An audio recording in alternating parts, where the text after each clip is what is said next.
গল্পের নাম তোমার প্রিয় প্রহরে। লেখিকা নাদিয়া আক্তার। গল্পের দ্বিতীয় পর্ব। কাঁচা হলুদ রঙের একটা সুতি কাপড় পরেছি আজ আমি, যার আঁচলটা কমলা রঙের আর যার উপর কালো ছোট ছোট ফুলের ডিজাইন করা। চুলটা কি খোপা করব, তারপর একটা গাজরা লাগাবো। না, বেশি ঘাটাঘাটি না করে চুলগুলো বেনি করে একপাশে এনে রেখে দিলাম। চোখ গেল গলায়, যেখানে নিদের দেওয়া পেন্ডেন্ট শোভা পাচ্ছে। আঙুল দিয়ে সেটা কতক্ষণ নাড়াচাড়া করলাম। চোখে কাজল দিয়েছি শুধু, লিপস্টিক দিতে ইচ্ছে করল না। এক হাতে ঘড়ি আর এক হাতে কয়েকটা কালো চুড়ি পরলাম। ব্যাস তৈরি। আমাকে কি ভালো লাগছে? এই প্রশ্নের দিকে মনোযোগ না দিয়ে ব্যাগ কাঁধে নিয়ে বাসা থেকে বের হলাম। আম্মুকে আগেই বলে রেখেছিলাম বের হব, তাই বের হওয়ার সময় প্রশ্ন উত্তরের প্যারা হলো না। আমি গলির মোড়ে যেয়ে দাঁড়াতেই নিদ দেখলাম বাইক নিয়ে এগিয়ে এলো। মিস ভালোবাসা, উঠে বসো। আমি অপ্রস্তুত হয়ে আশেপাশে তাকালাম। এইভাবে রাস্তাঘাটে না বললে কি হয়? তোমারই তো নাম। আমার নাম চাহাত। এইটা বলেই ডাকবেন প্লিজ। তুমি কি রেগে যাচ্ছ? আচ্ছা, সবার সামনে ডাকবো না, একান্তে ডাকবো। এবার তো ওঠো, এইখানেই তো দেরি হয়ে যাবে। তারপর তো আবার ফিরেও আসতে হবে। আমি কথা না বাড়িয়ে উঠে বসলাম। আঁচল ধরে রাখবে ঠিক মতো, চাকায় যেন প্যাচে না যায়। আচ্ছা, কোথায় নিয়ে যাচ্ছেন বলুন তো? আজকেও নৌকা ভ্রমণে যাব ম্যাডাম। আজকেও? জি আজকেও। নৌকায় বসে বসে চা খাবো। আপনি আর আপনার ইচ্ছা। আগে চলো তো, ভালো লাগবে। দেখা যাক। By the way thanks. কেন? দুইটা কারণে। কি কি? প্রথমটা হচ্ছে আপনি থেকে তুমিতে আসার জন্য, যদিও সেটা আমার ক্ষেত্রে হয়েছে। যাই হোক, কোনো একদিন তুমিও আপনি আপনি ছেড়ে তুমিতে চলে আসবে। আর দ্বিতীয়, আজকের দিনটা আমাকে দেওয়ার জন্য, আমার সেদিনের আবদার রাখার জন্য। আচ্ছা হয়েছে, এবার চলুন। নৌকায় বসে আছি আমরা, পানিতে পা ডুবিয়ে। চায়ের কাপে চুমুক দিচ্ছে নীল। ছোট ফ্লাক্স করে চা বানিয়ে নিয়ে এসেছি আমি। তুমি খাচ্ছ না কেন? খাবে না? জি না স্যার, চা আপনার জন্য শুধু। কথা না বাড়িয়ে চা শেষ করে কাপটা একপাশে রেখে দিল নীল। আচ্ছা চাহাত, নৌকায় এইভাবে কখনো ঘুরেছ? না, সেই সুযোগ হয়নি। আপনার বদৌলতে দুবার সুযোগ হলো। আমি কৃতজ্ঞ আপনার প্রতি। ভালো লাগছে তো? নাকি এমনিতেই বলছো? এত ভালো লাগছে সেটা বলে বুঝাতে পারবো না। কিছু জিনিস ব্যক্ত করা যায় না, আর আমি সব কিছু ব্যক্ত করতে পারিও না।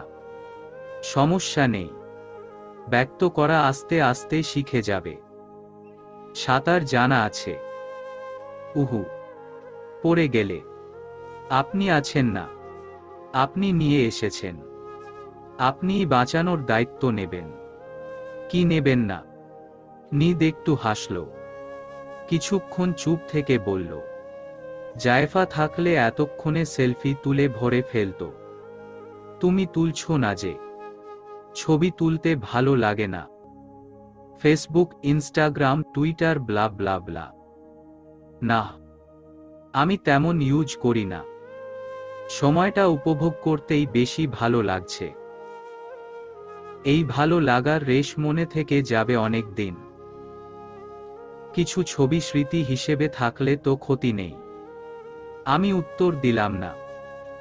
নিদ ডুবন্ত সূর্যের দিকে তাকিয়ে বলল, তুমি স্বপ্ন থেকে বাস্তব হয়ে পদার্পণ করলে ধীর পায়ে আমার জীবনে। চুপি চুপি রেখে দিলে তোমার পায়ের ছাপ, রেখে গেলে নিঃশ্বাসের রেশ আমার ভুবন জুড়ে। আমি অপলক তাকিয়ে আছি তার দিকে। সামনের দিক থেকে দৃষ্টি সরিয়ে আমার দিকে তাকালো হুট করেই। আমি আমার দৃষ্টি সরানোর সময়ও পেলাম না। অবাধ্য বাতাসে ছোট ছোট চুল এলোমেলো হয়ে যাচ্ছে বারবার। সে হাত বাড়ালো আমার কপালের দিকে, কানের পিঠে চুল গুজে দিল। দৃষ্টি আমাদের একে অপরের চোখের দিকে। গলার স্বর নিচু করে ঘোর লাগা কণ্ঠে শুধালো, হঠাৎ কেন এলে বসন্ত হয়ে আমার জীবনে? এটা কি কোনো কবিতার লাইন ছিল নাকি আমাকে করা তার প্রশ্ন? যাই হোক না কেন, লাইনটা শুনে আমার শরীরে বিদ্যুৎ তরঙ্গ খেলে গেল। শিরদাঁড়া বেয়ে ঠান্ডা স্রোত বয়ে গেল। সে গভীর চাহনিতে মাদকতা মিশিয়ে তাকিয়ে থাকলো অনেকক্ষণ। দীর্ঘ সময় কেটে গেল আমাদের এইভাবে। কত শত গল্প হলো দুজনার মাঝে। সে বলল, আমি শুনলাম। আমি বললাম, সে শুনল। ঠিক যখন সন্ধ্যার আজান দিল তখন গেট দিয়ে ঢুকলাম আমি। নিদ আমাকে নামিয়ে দিয়ে বাইক ঘুরিয়ে চলে গেছে কোথাও। ভালো সময় এত তাড়াতাড়ি চলে যায় কেন? আরেকটু ধীরে সময় গেলে কি খুব ক্ষতি হতো? আরেকটু সময় যদি পাওয়া যেত। আরেকটু ক্ষণ। ছাদে দাঁড়িয়ে আছি আমি। বাতাসের তোড়ে আমার শীত ধরে যাচ্ছে শরীরে। হাতে থাকা মোবাইলটার দিকে তাকালাম। ঘড়িতে রাত 8টা। সাহস করে আজ অনেক দিন পর রাতে ছাদে উঠেছি। মাকে অনেক কষ্টে বুঝিয়ে তারপর উঠেছি। আকাশে আজ মস্ত বড় চাঁদ দেখা যাচ্ছে। মোবাইল হাতে নিয়ে কয়েকটা ছবি তোলার চেষ্টা করলাম চাঁদের।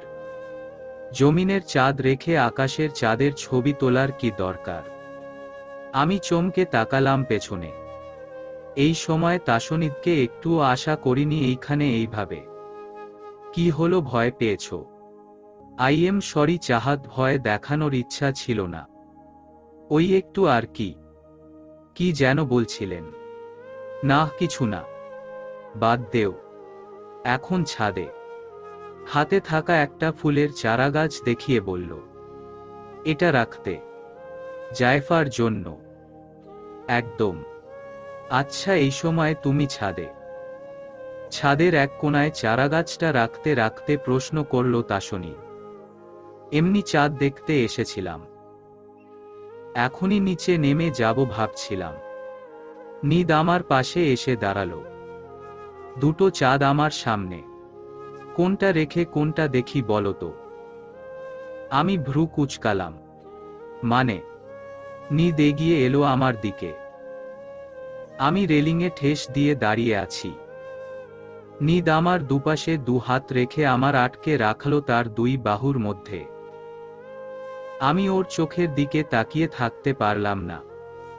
দৃষ্টি অবনত করলাম নিচের দিকে। ধুকপুকানি বেড়ে গেল।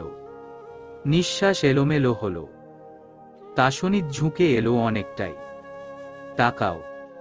আদেশ নাকি অনুরোধ বুঝলাম না। তবুও আমি একবার তাকালাম তার চোখের দিকে। তারপর আবার চোখ নামিয়ে নিলাম। সে চোখে তাকিয়ে থাকার সাধ্য আমার নেই। ঘোর লাগা তার দৃষ্টি। তীক্ষ্ণ আবার শীতল। আমি তো আগেই ডুবেছি। আর কত? আবার চোখ নামিয়ে নিলে কেন? তাকাও প্লিজ। তার অনুরোধ ফেলার সাধ্য কি আমার আছে? একদম নেই। আমি নিজেকে সামলে তাকালাম তার দিকে। নিজেকে শক্ত রাখলাম, হাত দুটো মুঠো করে শক্ত করে ওড়নার কোণা ধরে রাখলাম। চোখের পল্লব নড়ছে ঘন ঘন।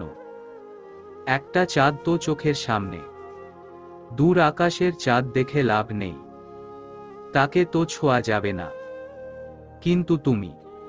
আমি ড্যাব ড্যাব করে তার দিকে তাকিয়ে আছি। ফাল্গুন হাওয়ায় আমার মন মাতাল হচ্ছে। শীতল বাতাসে ছড়িয়ে আছে মাদকতা। সর্বত্র ভালোবাসার ছড়াছড়ি। সে গুনগুন করল, আমার মনের আকাশের চাঁদ তুমি। আমার ভালো থাকার ঠিকানা। মন হারালো তোমাতে, রাঙালো আমায় তোমার আলো। আমার মনের আকাশের চাঁদ, ওগো আমার মনের আকাশের চাঁদ। জায়ফা আর আমি বসে আড্ডা দিচ্ছি জায়ফার রুমে। ওর এক কাজিনের বিয়ে উপলক্ষে শপিং করে এনেছে, সব আমাকে দেখাচ্ছে। হঠাৎ ওর মোবাইল বেজে উঠতেই ও মোবাইল নিয়ে বারান্দার দিকে পা বাড়াল। কলিং বেলের আওয়াজ পাওয়া যাচ্ছে।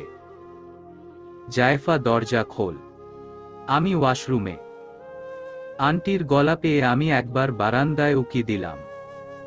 জায়ফা মোবাইলে ব্যস্ত। আমি দরজার দিকে এগিয়ে গেলাম। দরজার খুলতেই দেখলাম তাসনিদ দাঁড়িয়ে। আমি হালকা হাসির রেখা ফুটালাম ঠোঁটের কোণে। নিদের চোখে মুখে বিস্ময়। আমাকে এখন এইভাবে আশা করেনি বুঝাই যাচ্ছে। আমিও ব্যাপারটাতে মজা নিচ্ছি। আমাকে দেখেই আশেপাশে ভালোমতো তাকালো। আমি কি ভুল জায়গায় চলে এলাম নাকি? 3 তলাতেই তো উঠলাম মনে হলো। আমি হাসি দিয়ে বললাম, জিনা সাহেব, আপনি ঠিক জায়গাতেই এসেছেন। আপনার গন্তব্যস্থলেই পৌঁছেছেন আপনি। নিদ দরজার সামনে এসে ঘরে উকি দিল। তাই তো, ঠিক জায়গাতেই এসেছি। কিন্তু চাঁদ আজ আমার ঘরে কেন? আমার কপালে ভাঁজ পড়ল। নিদ জুতা জোড়া খুলতে খুলতে বলল, তুমি তো অমাবস্যার চাঁদ, হঠাৎ হঠাৎ তো তোমার খোঁজই পাওয়া যায় না। প্রায় 7 দিন পর তোমাকে দেখলাম।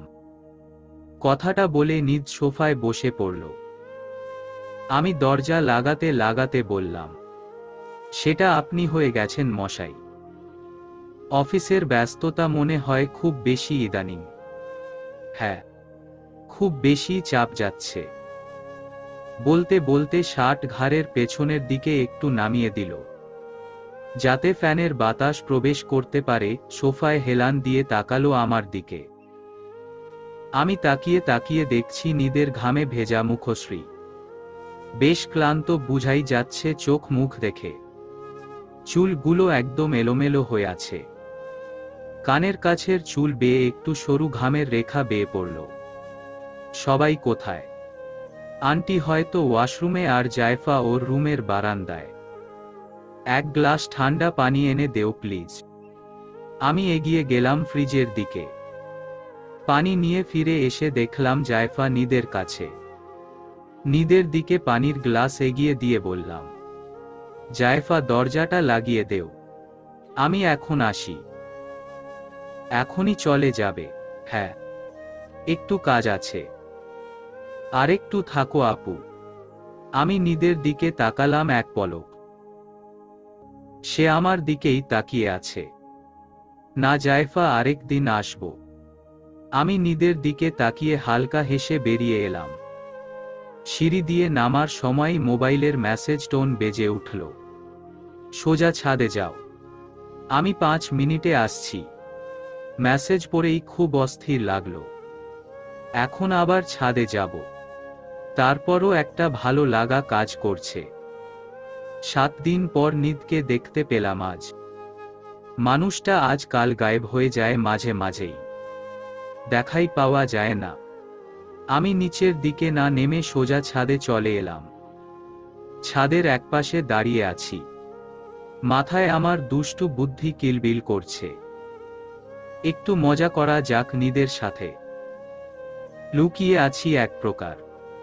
নিজ ছাদে পা দিলেই পেছনে থেকে তাকে ভয় দেখাবো। নিজের কাজের কথা ভেবে নিজেরই হাসি পাচ্ছে। আবার আগের মতো ছোট বাচ্চা মনে হচ্ছে নিজেকে। মশা বাবাজিরা আমার পা আর আস্ত রাখছে না। মনে হচ্ছে সাথে করে কয়েল নিয়ে আসা উচিত ছিল। আমি কান পেতে আছি তাসনিদের অপেক্ষায়। আমার অপেক্ষার অবসান হলো বোধহয়। পায়ের শব্দ পাওয়া যাচ্ছে, তবে খুব ধীরে। ছাদে এসে শব্দটা কমে গেল একেবারে। নিদ হয়তো আমাকে খুঁজছে। আমার মোবাইলের আলো জ্বলে উঠল। মোবাইল সাইলেন্ট করে রেখেছি ছাদে উঠেই। তুমি ছাদে আসোনি? কাম ফাস্ট। মেসেজটা পড়ে আমি শিওর হলাম নিদ ছাদে। আমি একটু উকিঝুঁকি দিলাম। নিদের অবয়ব দেখা যাচ্ছে। নিদ ছাদের এক কোণায় চিলেকোঠার দিকে উল্টো দিক ঘুরে দাঁড়িয়ে আছে। আমি জুতো খুলে আস্তে আস্তে এগিয়ে গেলাম। নিঃশ্বাসও নিচ্ছি খুব ধীর গতিতে, যেন শব্দ না হয়। হাত দুটো সামনে এগিয়ে নিয়ে যেই না নিদকে ভয় দেখাবো, অমনি নিদ ঘুরে এক ঝটকায় আমার হাত দুটো তার দুহাতে আটকে চিলেকোঠার দেয়ালে ঠেসে ধরল। ঘটনার আকস্মিকতায় আমি প্রচণ্ড ঘাবড়ে গেলাম। মনে হলো আমার নিঃশ্বাস আটকে আছে। মরি মরি অবস্থা। ভয় দেখাতে যে আমি নিজেই ভয়ে কুপোকাত এখন। নিদ আর আমি মুখোমুখি, একদম সামনাসামনি। আমার নিঃশ্বাসের গতিবিধি অস্থির, বেসামাল। নিদকে ভয় দেখাতে যে আমি নিজেই ভয় পেয়ে যাব এমন ভাবে কল্পনাও করিনি। আমি বড় বড় চোখ করে তাকিয়ে আছি তার দিকে। ঢোক গিললাম পর পর কয়েকবার, কাপা কণ্ঠে জিজ্ঞেস করলাম, আপনি বুঝলেন কিভাবে পেছনে আমি? নিদ হাসল, কি অমায়িক সে হাসি, দেখলে দেখতেই ইচ্ছে করে। সে ফিসফিস করল, তোমার অস্তিত্ব আমি অনুভব করতে পারি মিস ভালোবাসা। তার জন্য তোমাকে সশরীরে দেখার প্রয়োজন নেই। তোমার নিঃশব্দে নেওয়া প্রতিটি শ্বাস প্রশ্বাস আমার কানে যে বাড়ি খায়, তোমার ফেলা প্রতিটি পদক্ষেপ আমি না দেখেও গুনতে পারি। তোমার নেওয়া প্রতিটি ধাপ আমার দৃষ্টির সীমায় আবদ্ধ। আমি অপলক চেয়ে আছি তার দিকে। নিদের চোখ, মুখ, চুল এখনো ভেজা। গোসল সেরেই ছাদে এসেছে দ্রুত বুঝতে পারলাম। মাথাও ভালোমতো মুছেনি। তার বলা প্রতিটি শব্দ আমার মনকে আবার অস্থির করে তুলল। অশান্ত মন আমার আরো অশান্ত হতে শুরু করল। এইভাবে বলা কি জরুরি ছিল? নিদ আরেকটু চেপে ধরল আমার হাত, আরেকটু এগিয়ে এলো আমার মুখের কাছে। আমার চোখ জোড়া আপনা আপনি বুজে এলো। ঠিক কি কারণে? তার উষ্ণ নিঃশ্বাস আমার মুখশ্রী জুড়ে আছড়ে পড়ছে। মিনিট কয়েক গেল এইভাবেই। হঠাৎ মুখে ঠান্ডা কিছুর ছিটে অনুভব করতেই চোখ খুললাম আমি। নিদ আমার মুখের সামনে ওর ভেজা চুলগুলো মাথা দুলিয়ে ঝাড়ছে। আমাকে চোখ খুলতে দেখেই মাথা নাড়ান বন্ধ করে হাসল। ছেড়ে দিল আমার দুই হাত। আমি ছটফট করছি। এইখানে আর এখন থাকা যাবে না। আমি আমতা আমতা করে এক দৌড় দিলাম। কয়েকবার নিদের ডাক কানে বাড়ি খেল, কিন্তু আমার পা যুগল থামল না। বিছানায় শুয়ে আছি। একটু আগে নিদের দেওয়া মেসেজটা বারবার পড়ছি আর হাসছি। আমাকে একা রেখে চলে গেলে কেন চাহাত? এটা কি ঠিক হলো? এখন যদি আমাকে পেতনি ধরে নিয়ে যায়? আমি একটু শব্দ করে হেসে আবার হাসি কন্ট্রোল করার চেষ্টা করলাম। আজকের ঘুমটা খুব ভালো হবে। সময় বয়ে চলেছে। নিদ আর আমার বন্ধুত্বের সম্পর্ক গাঢ় হচ্ছে দিন দিন। কোথাও না কোথাও আমি জানি তাকে ছাড়া আমার চলবে না। তার পক্ষের কথা আমি জানি না, তবুও সে বন্ধু হয়েই না হয় পাশে থাকুক। প্রিয় মানুষটাকে চোখের দেখা তো দেখতে পাচ্ছি, কিন্তু কেন যেন মাঝে মাঝে নিদের ভঙ্গি, ওর কথা শুনে মনে হয় সে নিজেও আমাকে নিয়ে অন্য রকম ভাবে। জানি না ধারণা কতটুকু সত্য। আমি আর সুমি লাইব্রেরির কাছেই একটা কফি শপে ঢুকলাম। দরজার কাছেই একটা টেবিলে বসলাম দুজনে। সুমি দুটো কফি অর্ডার করল, আর ডোনাট। আজকের ট্রিট সুমির পক্ষ থেকে। কফি অর্ডার করে আমি আর সুমি গল্প করছি। হঠাৎ চোখ আটকে গেল এক কর্নারে। নিদকে স্পষ্ট দেখা যাচ্ছে সেখানে। তার ডান হাতের পাশের চেয়ারে একটা মেয়ে আছে। দুজনের ঠোঁটের কোণে হাসি, কিন্তু ওদের এই হাসি মাখা মুখ আমার সহ্য হচ্ছে না। আমার শরীরের ভাঁজে যেন আগুন জ্বলে উঠল। আমি হৃদয়ে পুরা অনুভব করতে পারলাম। আমি জেলাস। হ্যাঁ, আমি জেলাস। নিদের পাশের মেয়েটাকে আমি সহ্য করতে পারছি না। মেয়েটা এক কথায় সুন্দরী। তার ঠোঁট, মুখ, চোখ, হাসি, চুল সব সব সুন্দর। তার তুলনায় আমি নগণ্য। যে কোনো ছেলে এই রূপে ঘায়েল হবে। তবে কি নিদ! আমার বুকে মোচড় দিল। ঠোঁট বারবার শুকিয়ে কাঠ হচ্ছে। আমি জিভ দিয়ে তা বারবার ভেজানোর চেষ্টা করছি। আমার বুক শূন্য শূন্য লাগছে। ওদের দিকে বারবার আর চোখে তাকাচ্ছি। সুমি অনেক কথাই বলছে, কিন্তু আমি হাহু ছাড়া কোনো কিছুই উত্তর দিচ্ছি না। কারণ আমার ভাবনা এখন নিদ আর ওই মেয়েটাকে নিয়ে। এই সুন্দরী মেয়েটা কি ওর বান্ধবী নাকি কলিগ? কই, আমাকে তো কখনো নিদ মেয়েটার কথা বলেনি। ইচ্ছে করেই কি বলেনি? নিদ এটা কিভাবে পারল? ও তাহলে আসলেই আমার মন বুঝে না। আমি যে ফুটবল ওর প্রতি, বুঝে না। মেয়েটার সাথে কি ওর আগে থেকেই সম্পর্ক? বন্ধু হিসেবে তো আমাকে আগেই বলতে পারত। তাহলে না হয় আমি আমার মনটাকে সামলানোর চেষ্টা করতাম আরও আগে। এসব ভাবতে ভাবতেই মেয়েটা যখন নিদের হাত ধরল তখন আমি খেয়াল না করেই গরম কফিতে চুমুক দিলাম, এবং বেখেয়ালির জন্য আমার ঠোঁট জিহ্বা পুড়ল। কিন্তু তাতে আমার যতটা না কষ্ট হয়েছে তার চেয়ে বেশি কষ্ট আমার ওদের দুজনের হাতের দিকে তাকিয়ে হচ্ছে। নিদের মনে তাহলে অন্য কারো বসবাস। কিন্তু আমি কেন নিজেকে ঠিক রাখতে পারছি না এখন? আমার চোখ ছলছল করছে। আমি চুপ করে নিজেকে সংযত করছি যেন পানি না পড়ে চোখ বেয়ে। ওদের দিকে আর চোখে তাকাতে তাকাতে হঠাৎ নিদের চোখে আমার চোখ আটকে গেল। নিদ আমাকে দেখে ফেলেছে, আমার দিকে তাকিয়ে আছে। আরো ভয়ঙ্কর একটা কাণ্ড ঘটে গেল সাথে সাথেই। এতক্ষণ সংযত রাখা চোখের পানি নিদের চোখে চোখ রাখতেই টুপ করে পড়ে গেল। আমি চোখ সরিয়ে নেওয়ার আগেই দেখলাম নিদ উঠে দাঁড়িয়েছে। নিদের চাহনি অন্যরকম দেখাচ্ছে।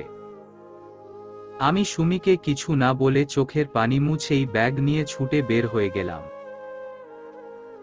বাহিরে একটা অটো পেয়ে গেলাম, সেটায় উঠেই বাসার দিকে ছুটলাম। পেছনের তাকানোর সাহস হলো না। আমি নিদের সামনে পড়তে চাচ্ছি না।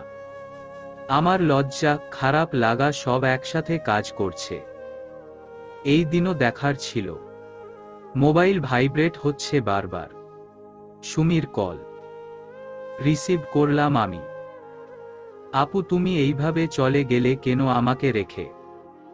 আমি আমতা আমতা করে বললাম, একটা জরুরি কাজ মনে পড়ে গেছে সুমি। ওহ আচ্ছা। আমি ভাবলাম কি নাকি তুমি বের হওয়ার পর পর তোমার পিছন পিছন একটা ছেলে দৌড়ে বের হলো। ভাবলাম তোমার পেছনে গেছে। ওহ, জানো, পরে আমার কাছেও এসেছিল। তুমি ওইভাবে চলে গেলে কেন? কিছু হয়েছিল কিনা আমাকে জিজ্ঞেস করছিল। তোমরা কি পরিচিত? আমি আমতা আমতা করে বললাম, সুমি আমি একটু ব্যস্ত, রাখি, পরে কথা হবে। কল কেটেও স্বস্তি হলো না আমার। তাহলে নিদ আমার পেছনে এসেছিল, কিন্তু কেন? আমাকে কি ও আদৌ পছন্দ করে, নাকি মেয়েটার সাথে পরিচয় করিয়ে দিতে চায়? আমি সেটা সহ্য করতে পারবো। আমি বিছানায় শুয়ে আছি। আমার কিছুই ভালো লাগছে না। রাতের খাবার পর্যন্ত খেতে পারিনি। গলা দিয়ে পানিও নামতে চাচ্ছে না। ঘুমানোর চেষ্টা করেছি অনেকবার, কিন্তু চোখ বন্ধ করলেই সেই দৃশ্য, সেই হাত ধরে রাখার দৃশ্য আমাকে পাগল করে দিচ্ছে। আমি বুঝতে পারছি আমার নিঃশ্বাস নিতেও কষ্ট হচ্ছে। এত কিছুর মধ্যে লজ্জা ভাবটাও কাজ করছে আমার। নিজেকে নিজে শাসাচ্ছি বারবার। নিদ আমাকে কাঁদতে দেখে ফেলেছে। এর থেকে লজ্জার আর কি আছে? নিদের সামনে গেলে আমাকে সবসময় এই লজ্জায় পড়তে হবে। তাকে দেখলেই আমার এই কাণ্ডের কথা মনে হবে। আমাকে প্রশ্ন করলে আমি কি জবাব দেব?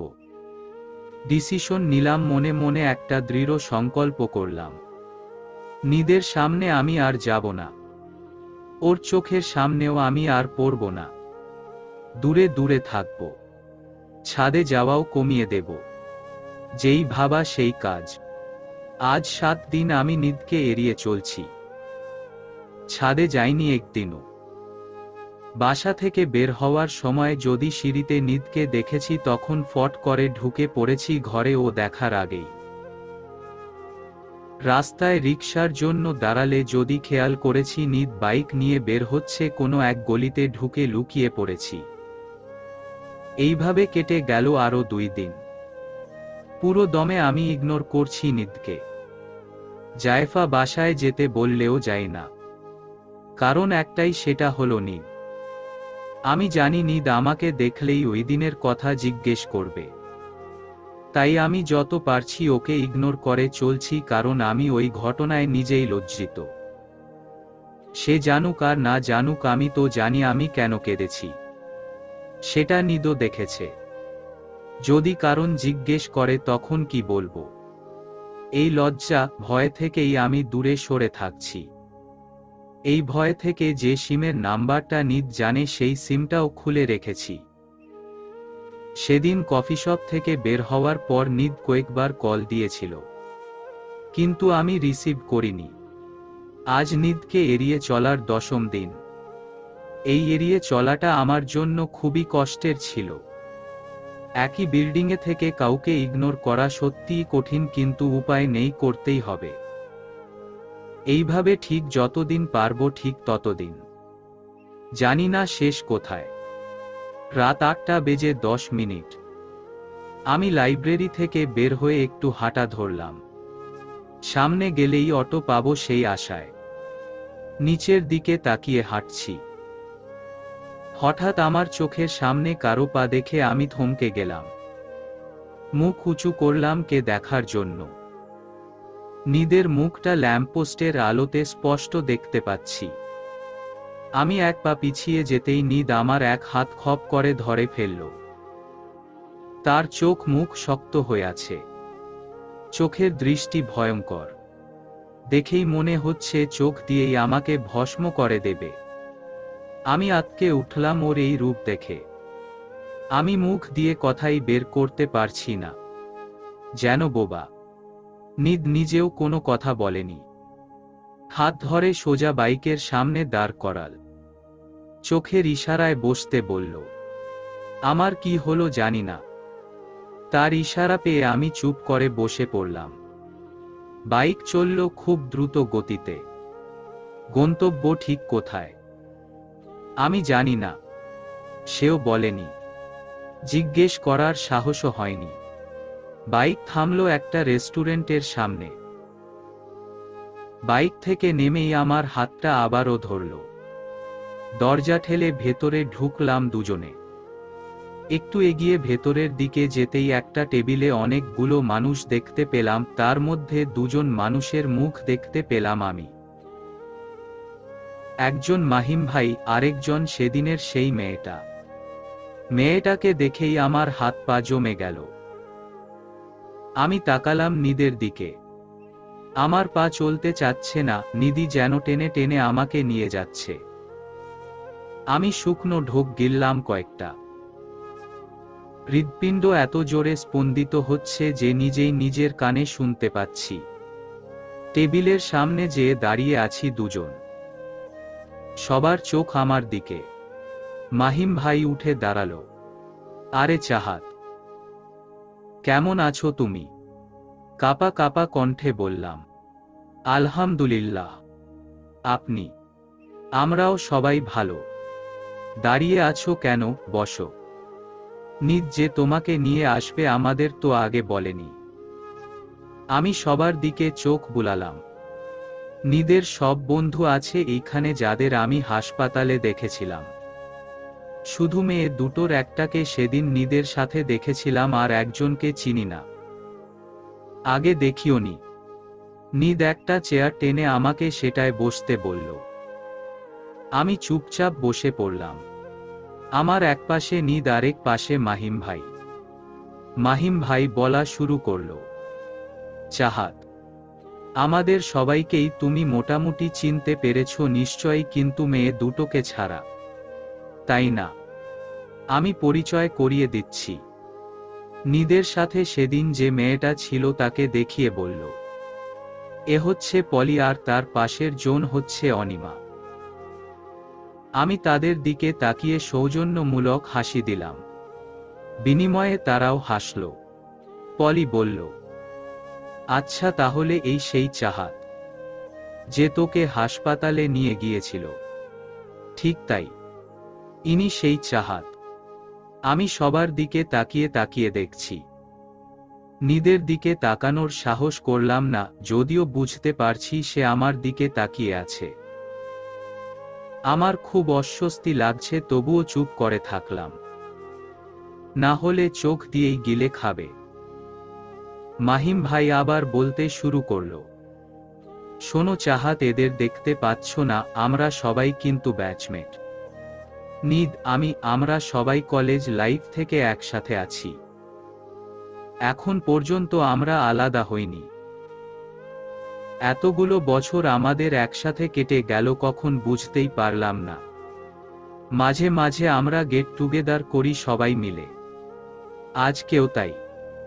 আজকে কিন্তু তুমি আমাদের স্পেশাল গেস্ট। হ্যাঁ, মনে করো আমাদের একজন, আজকে থেকে তুমিও। যদিও আমাদের থেকে ছোট, তাতে কি? ফ্রেন্ডশিপে ছোট বড় বলতে কিছু নেই। মাহিম, তোর বকবকানি প্লিজ থামা। মেয়েটাকে আর পচাইস না। কি বলিস পলি? ওরে পচাইলাম আর কই?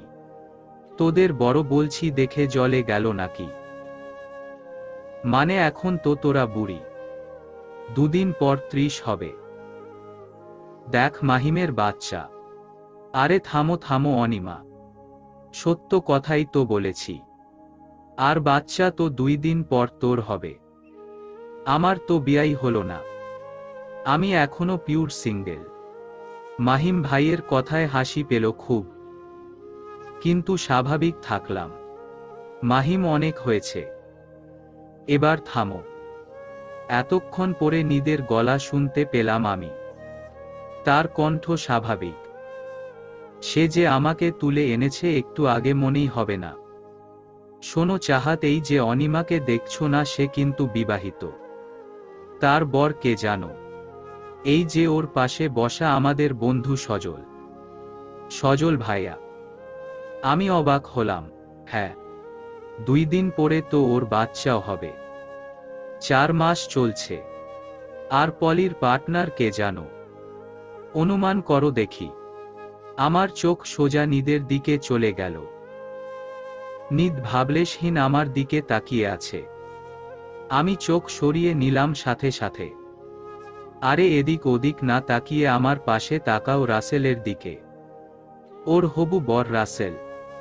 এই শালা দুইটা কোন ফাঁকে যে মায়া দুইটাকে পটায় ফেলল। আর ওরাও আছে আমাকে রেখে, কেমনে এই গাধা দুইটারে ভালোবেসে ফেলল। আমি কি কম কিউট বলো? আমি হা হয়ে তাকিয়ে আছি। বলে কি এসব? আমি ভুল ভেবেছিলাম তাহলে? ছি ছি, আমার মাথা আসলেই গেছে। রাসেল ভাই পাশ থেকে বলল, তুই নিজে পটাতে পারিস নাই আর আমাদের বলিস গাধা। হারামি, এতদিন কি করলি তাহলে? ঘোড়ার ঘাস কাটলি, কাউকে পাইলি না পটানোর জন্য? পলি আপু বলল, শোনো চাহাত, কিছুদিন পর আমার আর রাসেলের বিয়ে। তুমি অবশ্যই আসবে। তোমাকে আগেই দাওয়াত দিচ্ছি।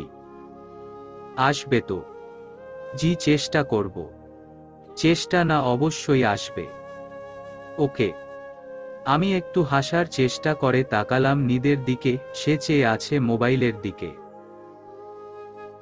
এর মধ্যে খাবার অর্ডারও দেওয়া হয়েছে। সবাই খাচ্ছে, কথা বলছে, হাসাহাসি করছে। আর আমি জ্বরসর হয়ে বসে আছি আর খাবার নাড়ছি। এদের মধ্যে নিজেকে বেমানান লাগছে। আমার খারাপও লাগছে। নিদকে এতদিন ইগনোর করে। হঠাৎ আমার বাম হাতে কারো হাতের ছোঁয়া পেয়ে নিচের দিকে তাকিয়ে দেখলাম নিদ ওর বাম হাতে আমার বাম হাত ধরেছে। আমি ওর দিকে তাকালাম। খাচ্ছ না কেন? খাচ্ছি তো। সেটা তো দেখতেই পাচ্ছি। তোমাকে এইখানে এনেছি কেন আজ কে জানো? আমি ডানে বামে মাথা নাড়ালাম। সেদিন আমাকে আর পলিকে দেখে যে ভুল তোমার হয়েছিল সে ভুলটা ভাঙাতে। একটু থেমে বলল, ভুল ভেবে আবার কেঁদেছিলে? হায় হায়, কেঁদেছিলে কেন? কষ্ট লাগছিল বুঝি? মনে করেছ আমি কিছু বুঝিনি? আমার গলায় খাবার আটকে গেল কথাটা শুনে, সাথে কাশিও উঠে গেল। নিদ দ্রুত পানি এগিয়ে দিল আমার দিকে। আরে আস্তে আস্তে, এখন ঠিক আছো? আমি সজল ভাইয়ের দিকে তাকালাম। ঠিক আছি। সবাই আবার খাওয়াতে মনোযোগ দিলাম। নিদ আবারও কানের কাছে ফিসফিস করল, ভুল ভেবে যে কয়দিন আমাকে ইগনোর করেছো সে কয়দিনের শাস্তি পাওয়ার জন্য তৈরি থেকো। শাস্তি কিন্তু তোমাকে পেতে হবে। সেটা ছাড় দিচ্ছি না আমি। আজকে তোমার জন্যই সবাইকে আমি ট্রিট দিচ্ছি, তোমাকে সবার সাথে পরিচয় করানোর জন্য। সবাই অবশ্য পুরো কথা জানে না। সেদিন পলিকে দেখেই দৌড়ে চলে গেলে। যদি না যেতে একটু পরে মাহিম আর অনিমাকেও দেখতে পেতে, কিন্তু তার আগেই ছুটে পালালে। ভুল বুঝে আমাকে এতদিন ইগনোর করেছ, ঠিক করনি। আমি চুপ করে খাবার গিলছি আর তার কথা শুনছি। এমনিতেই আমি লজ্জায় শেষ হয়ে যাচ্ছিলাম এই কয়দিন, আর এখন তো লজ্জা আরো 2 গুণ বাড়িয়ে দিল নিদ তাহলে সব বুঝে গেছে। ছি, কি লজ্জা! লজ্জায় আমার কান গরম হয়ে যাচ্ছে, কষ্টও লাগছে। সত্যিই আমি বেশি করে ফেলেছি। এই তুই চাহাতের কানে কি ফিসফিস করছিস রে? মাহিম ভাইয়ের কথায় নিদ বলল। জিজ্ঞেস করছিলাম, ওর কোনো পরিচিত কেউ আছে নাকি? তোর সাথে বিয়ে দিয়ে দিতাম। তোর তো বিয়ের অনেক শখ। ওর পরিচিত কেউ লাগবে কেন? ওই তো আছে, ওকেই পটাবো। আফটার অল আমাকে বাঁচিয়েছে। মাহিমের কথায় আমার আবার কাশি বেড়ে গেল। নিদ চোখ রাঙালো মাহিমের দিকে চেয়ে। মাহিম আমতা আমতা করল, আরে মজা করছিলাম। সিরিয়াস হয়ে যাস কেন? আর চাহাত, তুমি তো বুঝতেই পারছো আমি মজা করছি। তুই কথা না বলে গিল। ছি ছি, বন্ধু এইভাবে বলতে আছে? বুঝলাম তুই আজ ট্রিট দিচ্ছিস তাই বলে এইভাবে গিল বলবি? আমাদের একটা মান সম্মান আছে না? হুম হুম, বুঝেছি। আচ্ছা জাহাপনা, এবার আপনি খাবার গ্রহণ করুন। হো, এইবার ঠিক আছে। দারুণ একটা সময় কাটল। সবার থেকে সবাই বিদায় নিয়ে যার যার বাসার দিকে ছুটল। তারপর আমি নিদের বাইকে বসে আছি। বাইক ছুটে যাচ্ছে, আমি থমকে আছি। আমার কেন যেন খুব ভালো লাগছে। নিদ আমার জন্য, আমার ভুল ভাঙানোর জন্য এত কিছু করেছে। আমার ইগনোর ও নিতে পারেনি, তাহলে নিদও কি আমাকে? ভাবতেই আমার মনে প্রজাপতি উড়তে শুরু করল। আমার ভাবনার মাঝেই নিদ বাইক থামালো। গলির মোড়ের দিকে। নামো। আমি নেমে দাঁড়াতেই বলল, তোমার মোবাইলটা দেও তো। আমি পিটপিট করে তাকিয়ে থাকলাম।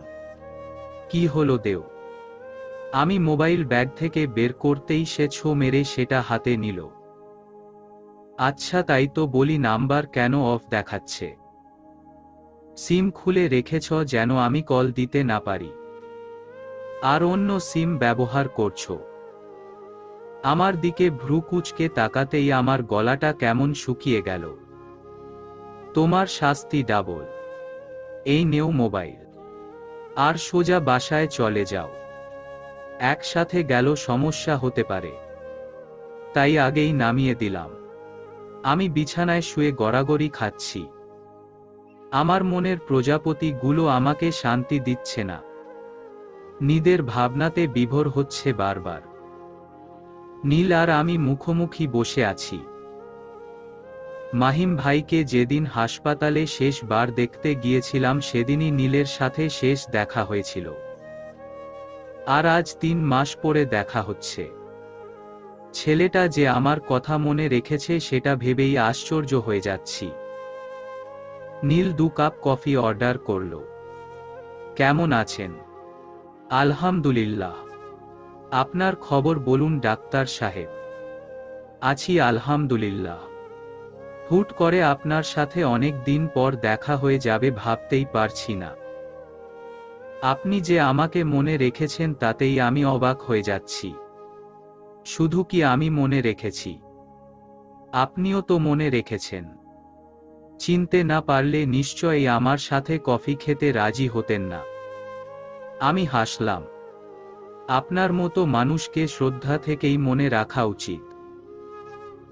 আপনি সেদিন সাহায্য না করলে আমি একা সবটা সামলে উঠতে পারতাম না। It's okay. একটু থেমে বলল, আপনাকে সুখবর দেই একটা। খুব তাড়াতাড়ি আমি সরকারি হাসপাতালে জয়েন করব। সত্যি? একদম সত্যি। আপনিও কি আপনার ভাইয়ের মতো সার্জারি না মেডিসিন? ওয়াও, সত্যিই সুখবর। আপনার মতো ডাক্তার পেয়ে আমরা ধন্য হব আশা করা যায়। টেবিলে একটা ফুলদানি রাখা, তাতে 2টো হলুদ গোলাপ রয়েছে। আমি সে 2টো নিয়ে নীলের দিকে ধরলাম। ডাক্তার সাহেব, গ্রহণ করুন আমার ছোট একটা তোফা আপনার জন্য। অগ্রিম শুভেচ্ছা। নীল হাসল। নীলের হাসি চমৎকার। হেসে ফুল 2টো নিল আমার হাত থেকে। কিছুক্ষণ গল্প হলো, সবটাই তার ছাত্রজীবন নিয়ে, তার ডাক্তার হবার পেছনের গল্প নিয়ে। তারপর আমাকে বাড়ি পর্যন্ত নিজের গাড়ি করে নামিয়ে দিয়ে গেল। যদিও আমি আসতে চাচ্ছিলাম না, কিন্তু যে মানুষটা নিজের রক্ত দিয়ে অন্য কারো জীবন বাঁচায় তাকে অবিশ্বাস করার কোনো কারণ পেলাম না। আমি সিঁড়ির দিকে এগিয়ে যেতেই দেখলাম নীদের বাইক গেট দিয়ে ঢুকল। আমি সেখানেই দাঁড়িয়ে আছি। গতকাল নীদের সাথে আমার দেখা হয়নি। 24 ঘন্টার বেশি সময় পর তাকে দেখছি। আমি দেখলাম নীদ সিঁড়ির দিকে এগিয়ে আসছে। চোখাচোখি হলো দুজনের। আমি একটা হাসি দিলাম। কথা বলার জন্য মুখ খুলতেই নীদ আমাকে পাশ কাটিয়ে চলে গেল। উপরে আমি হতভম্ব হয়ে দাঁড়িয়ে আছি। ঠিক কি হলো? নীদ আমাকে ইগনোর করল। কিন্তু কেন? ও কি ঠিক আছে? কিছু হয়েছে? নানান চিন্তা মাথায় ঘুরপাক খাচ্ছে। বিছানায় শুয়ে আছি। একদম ভালো লাগছে না। এতগুলো মাস কেটে গেল, কিন্তু নীদকে কখনো এমন দেখায়নি। আর আমাকে ইগনোর করার বিষয়টা কি? মন খচখচ করছে। আমি মোবাইল হাতে নিলাম। তার সাথে কথা না বললে এখন চলবে না। যদিও আমরা সবসময় মোবাইলে কথা বলি না, মাঝে মাঝে 2-1টা মেসেজিং এই যা, কিন্তু আজ তো কথা বলতেই হবে। আমি কল দিলাম, রিং হচ্ছে। রিং বেজে অফ হয়ে গেল। পর অনেকবার কল দিলাম। 6 বার কল দেওয়ার পর আর কল যখন রিসিভ হলো না, তখন আর দিলাম না। বিষয়টা খুব সিরিয়াস মনে হচ্ছে। আমি কি তাকে বিরক্ত করে ফেললাম এতবার কল দিয়ে? আমি ছোট করে একটা মেসেজ দিলাম, আপনি কি ঘুমিয়ে গেছেন নীল? উত্তরের আশায় জেগে থাকলাম অনেকক্ষণ, কিন্তু হয় কোনো রিপ্লাই এলো না। ঘড়ির কাঁটায় 12টা বাজে। আমার চোখে ঘুম নেমে এলো। আমি মোবাইল চার্জে দিয়ে ঘুম দিলাম। সকাল সকাল ঘুম থেকে উঠেই আমি দৌড়ে গেলাম ছাদে। নীদ নিশ্চয়ই আসবে ছাদে ব্যায়াম করতে।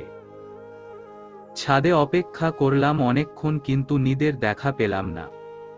হঠাৎ কি এমন হলো? অফিসে কিছু হয়েছে নাকি বন্ধুদের সাথে? পর পর দুদিন এ অবস্থা গেল। নিদের দেখা পাচ্ছি না। এইদিকে প্রতিদিন আমি তাকে কল মেসেজ দিচ্ছি, কিন্তু সে আমাকে ইগনোর করেই যাচ্ছে। আমি বুঝতে পারছি কিছু একটা হয়েছে। সে কি রেগে আছে কোনো বিষয় নিয়ে আমার উপর?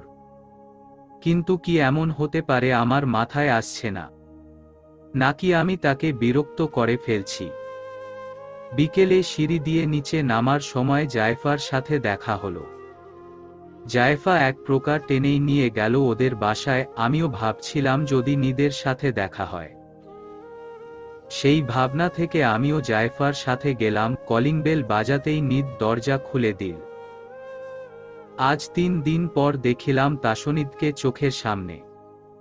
মুখটা দেখেই আমার বুকে শান্তি শান্তি লাগল। কিন্তু ওর চোখে মুখে সেই প্রাণবন্ত ছোঁয়াটা নেই। আগে দেখা হলে ঠোঁটের কোণে হাসি লেপ্টে থাকতো, কিন্তু এখন নিদ আমাদের রেখে নিজের ঘরে চলে গিয়ে ঠাস করে দরজা লাগিয়ে দিল। আমি ডাকতে যেও পারলাম না। জায়ফার দিকে তাকালাম। ভাইয়ার না কি যেন হয়েছে। কিছু দিন ধরেই এমন অস্থির লাগছে। আমি বেশিক্ষণ থাকতে পারলাম না সেখানে। চলে এলাম বাসায়। কয়েকদিন ধরে আমার ঘুম হচ্ছে না, খেতে পারছি না। নিদ আমাকে কেন ইগনোর করছে না জানা পর্যন্ত আমার অস্থিরতা দূর হবে না আমি জানি, কিন্তু নিদ তো মুখ খুলছে না। সকালবেলা আজ ছাদে হাজির হলাম। নিদ গলায় তোয়ালে জড়িয়ে বসে আছে। শরীরের হাতাবিহীন গেঞ্জি ঘামে লেপ্টে একাকার অবস্থা। হয়তো পুশ আপ শেষ করেছে মাত্রই। আজ ওর দেখা পাবো ছাদে ভাবতে পারিনি। ফিরে যেতে চেয়েও আবার পা বাড়ালাম ছাদে। তাসনিদ পানির বোতল থেকে পানি খাচ্ছে। আমি ওর সামনে যেয়ে দাঁড়াতেই কপালে ভাঁজ পড়ল ওর। আমি কিছু বলার আগেই পেছনে ঘুরে দাঁড়ালো চলে যাওয়ার উদ্দেশ্যে। আমি ওর গেঞ্জি পেছনে থেকে আঁকড়ে ধরলাম। আপনি আমাকে ইগনোর করছেন, কিন্তু কেন? আমার অপরাধটা কি? নিদ পেছনে না ঘুরেই আমার হাতের উপর হাত রেখে শক্ত করে ধরে ঝাড়া মারল। তারপর খুব দ্রুত প্রস্থান করল ছাদ। আমি হতভম্ব হয়ে দাঁড়িয়ে আছি। ঠিক কোন কাজের শাস্তি দিচ্ছে সে? আমি যে কয়েকদিন তাকে ইগনোর করেছিলাম তার জন্য। সে তো বলেছিল আমাকে শাস্তি দেবে। ঠিক সেই শাস্তি দিচ্ছে আমাকে। আমার চোখে পানি জমে গেল। পড়ার আগেই আমি চোখ মুছে নিলাম। কেন সে কোনো উত্তর দিল না? আজ পলি আপুর গায়ে হলুদ, যদিও যাওয়ার কোনো ইচ্ছে ছিল না। কিন্তু মাহিম ভাইয়া, রাসেল ভাইয়া আর পলি আপু বারবার বলেছে আমাকে যেতেই হবে। আমি তাদের এতবার করা রিকোয়েস্ট ফেলতে পারলাম না। এদিকে জায়ফার কাছে শুনলাম নিদের সাথে সেও যাবে। নিদের সামনে পড়তে হবে ভেবেই যেতে চাচ্ছিলাম না। সামনে থেকে তার ইগনোর আমার সহ্য হবে না। মানুষটা এমন তো ছিল না। হঠাৎ কি হলো? মাহিম ভাইয়া আর পলি আপুর কথাও ফেলতে পারছি না। এক প্রকার বাধ্য হয়ে রাজি হলাম। একটা কলাপাতা রঙের সুতি কাপড় পরে তৈরি হয়েছি। খোপা করা চুলে দুটো গোলাপ লাগিয়ে নিলাম। সাজ বলতে শুধু গাঢ় করে কাজল দিয়েছি চোখে। লিপস্টিকের ধারের কাছেও নেই আমি। গলায় শুধু নিদের দেওয়া চেইনটা। কানে দুটো টপ, আর কিছু না। আমি গেট দিয়ে বের হতেই দেখলাম একটা অটো দাঁড়িয়ে আছে। সেখান থেকে জায়ফা বেরিয়ে এলো আমাকে দেখেই। ওয়াও আপু, মাশা আল্লাহ, তোমাকে অনেক সুন্দর লাগছে। আমি একটু হেসে বললাম, তোমাকে তার চেয়ে বেশি সুন্দর লাগছে। আমি আর চোখে নিদের দিকে তাকালাম। মানুষটাকে হলুদ পাঞ্জাবিতে দারুণ লাগছে। মনে হচ্ছে এই রংটা শুধু তার জন্য। উজ্জ্বল গায়ের রঙের সাথে বেশ মানিয়ে গেছে পাঞ্জাবিটা। আমাকে তাকাতে দেখেই সে চোখ ফিরিয়ে নিল। তাসনিদ কি আমাকে দেখছিল? আমি তাকালাম বলে চোখ ফিরিয়ে নিল। হতাশা আমাকে ক্ষত বিক্ষত করল। কি পাপ হয়ে গেল আমার দ্বারা? চলো আপু একসাথে যাই। আমি কিছু বলার আগেই নিদের চিৎকার শোনা গেল, জায়ফা কাম কুইক, দেরি হচ্ছে, চলো। না জায়ফা, তোমরা যাও, আমি ঠিক রিকশা পেয়ে যাব। অভিমান আমাকে বড্ড ঘিরে ধরেছে। তারপর আবারও তাসনিদের ডাক শোনা গেল, জায়ফাকে তাড়া দিচ্ছে। আমার চোখের সামনে দিয়েই তাসনিদ আর জায়ফা চলে গেল। আমি একা দাঁড়িয়ে রইলাম। ঠিক কী কারণে তার এই অবহেলা আমার প্রতি জন্মালো উত্তর খুঁজে পেলাম না। নিদ কি একবার আমাকে বলতে পারত না ওদের সাথে যেতে? আমি তো তার কথা ফেলতে পারতাম না, কিন্তু মনে হলো একবার আমি যাব না, কিন্তু আবার পলি আপুর কথা মনে হলো। সে তো আমাকে আশা করছে। রিকশা থাকলো পলি আপুর বাসায়। আগেই বলে দিয়েছে বাসার ছাদেই অনুষ্ঠান হবে হলুদের। রিকশা থেকে নামতেই দেখা পেলাম মাহিম ভাইয়ের। সে গাড়ি থেকে নেমে হাসি হাসি মুখে এগিয়ে এলো আমার কাছে। আমি তাকে দেখে হাসি দিলাম। তুমি এত দেরি করে এলে যে চাহাত? মাহিম ভাই, রিকশার অকাল শুধু আমার তাড়াহুড়োর সময় হয়। কি করব বলুন? কি আশ্চর্য, কি আশ্চর্য! তাজ তো আরো আগেই এসেছে। আমি তো ভেবেছি তুমি আর ও একসাথে আসবে। আমার মনটা আবার খারাপ হয়ে গেল। কিছুই বলার পেলাম না। কি ব্যাপার চাহাত, এনিথিং রং? না ভাইয়া, চলুন উপরে যাই। চাহাত, বাসা খুঁজতে সমস্যা হয়নি তো? না ভাইয়া, ঠিকানা বলতেই রিকশা মামা চিনে ফেলেছিল। আরেকটু উপরে উঠেই তাসনিদকে দেখতে পেলাম। মাহিম ভাই তাসনিদের দিকে এগিয়ে গেল। চাহাত, আর তুই এক বাসায় থাকিস, ওকে সাথে করে আনলি না কেন? নিদ আমার দিকে তাকাতেই আমি চোখ সরিয়ে নিলাম। নিদ কোনো জবাব দিল না, কিন্তু মাহিম ভাই অনেক কথাই বললেন। ছাদে উঠে পলি আপুর সাথে কথা বললাম। সে আজ বড্ড খুশি। নিজের প্রেমিক পুরুষকে স্বামী রূপে পাচ্ছে, খুশি হওয়ারই কথা। সবাই একে একে হলুদ ছোয়াল পলি আপুকে। আমি আর চোখে বারবার নিদকে দেখছি। সজল ভাই, আনিমা আপু, এক এক করে সবার সাথেই কথা হলো, ছবি তোলা হলো। রাসেল ভাই পলি আপুর সাথে কিছুক্ষণ ভিডিও কলে কথা বললেন। অনুষ্ঠান চলছে। ছাদের একপাশে আমি দাঁড়িয়ে আছি। নিদ সবার সাথে হাসি খুশি, কিন্তু আমাকে দেখলেই মুখটা কেমন যেন করে ফেলছে। সেটা দেখে আমার কাদা এসে যাচ্ছে। গ্রুপ ছবি তোলার সময় তাসনিদকে মাহিম ভাই আমার পাশে দাঁড় করাল, কিন্তু সে সরে যেতে চেয়েও আবার কি ভেবে যেন দাঁড়িয়ে পড়ল। আমি আর তার দিকে তাকালাম না। আমি তার অপছন্দের তালিকায় চলে গেলাম। জায়ফা পলি আপুর সাথে বসে আছে, আর তার বন্ধুরা অনেক মজা করছে। আমি নিদকে খোঁজার চেষ্টা করছি। সে কোথায়? জায়ফা আমার কাছে এগিয়ে এলো। আপু, একটু নিচে যাবে আমার সাথে? ইমার্জেন্সি। আমি জায়ফার সাথে নিচে নামছি সিঁড়ি বেয়ে। জায়ফা পলি আপুর ফ্ল্যাটে ঢুকে গেল। আমি ঢুকতে যাব তখন কেউ পেছনে থেকে আমাকে ডাক দিল। আমি পেছনে তাকাতেই দেখলাম নীল সিঁড়ি বেয়ে উপরে উঠছে, মুখটা হাসি হাসি। আমি অবাক হলাম। নীল, আপনি? Are you surprised? হ্যাঁ, কিছুটা। মাহিম ভাই এত করে বলল আর মানা করতে পারিনি। বড় ভাইয়াকেও বলেছিল, কিন্তু ভাইয়া রুটি থাকায় আসতে পারেনি। ওহ, মাহিম ভাই মানুষটা কিন্তু বড্ড ভালো। দেখুন না, তালিকা থেকে আমিও বাদ যাইনি। হাসপাতালে তাকে দেখতে গিয়েছিলাম কয়েকবার, তখনই তার সাথে খাতির হয়ে গিয়েছিল। আমি আর নীল কথা বলছি, এর মধ্যে তাসনিদের উপস্থিতি টের পেলাম। শুধু তাসনিদ নয়, সাথে মাহিম ভাইও আছে। নীল এগিয়ে গেল নিদ আর মাহিম ভাইয়ের দিকে। কিছুক্ষণ কথা বলল। মাহিম ভাই নীলকে নিয়ে উপরের দিকে হাঁটা দিল। এর মধ্যে নীল বলে উঠল, চাহাত, আসুন।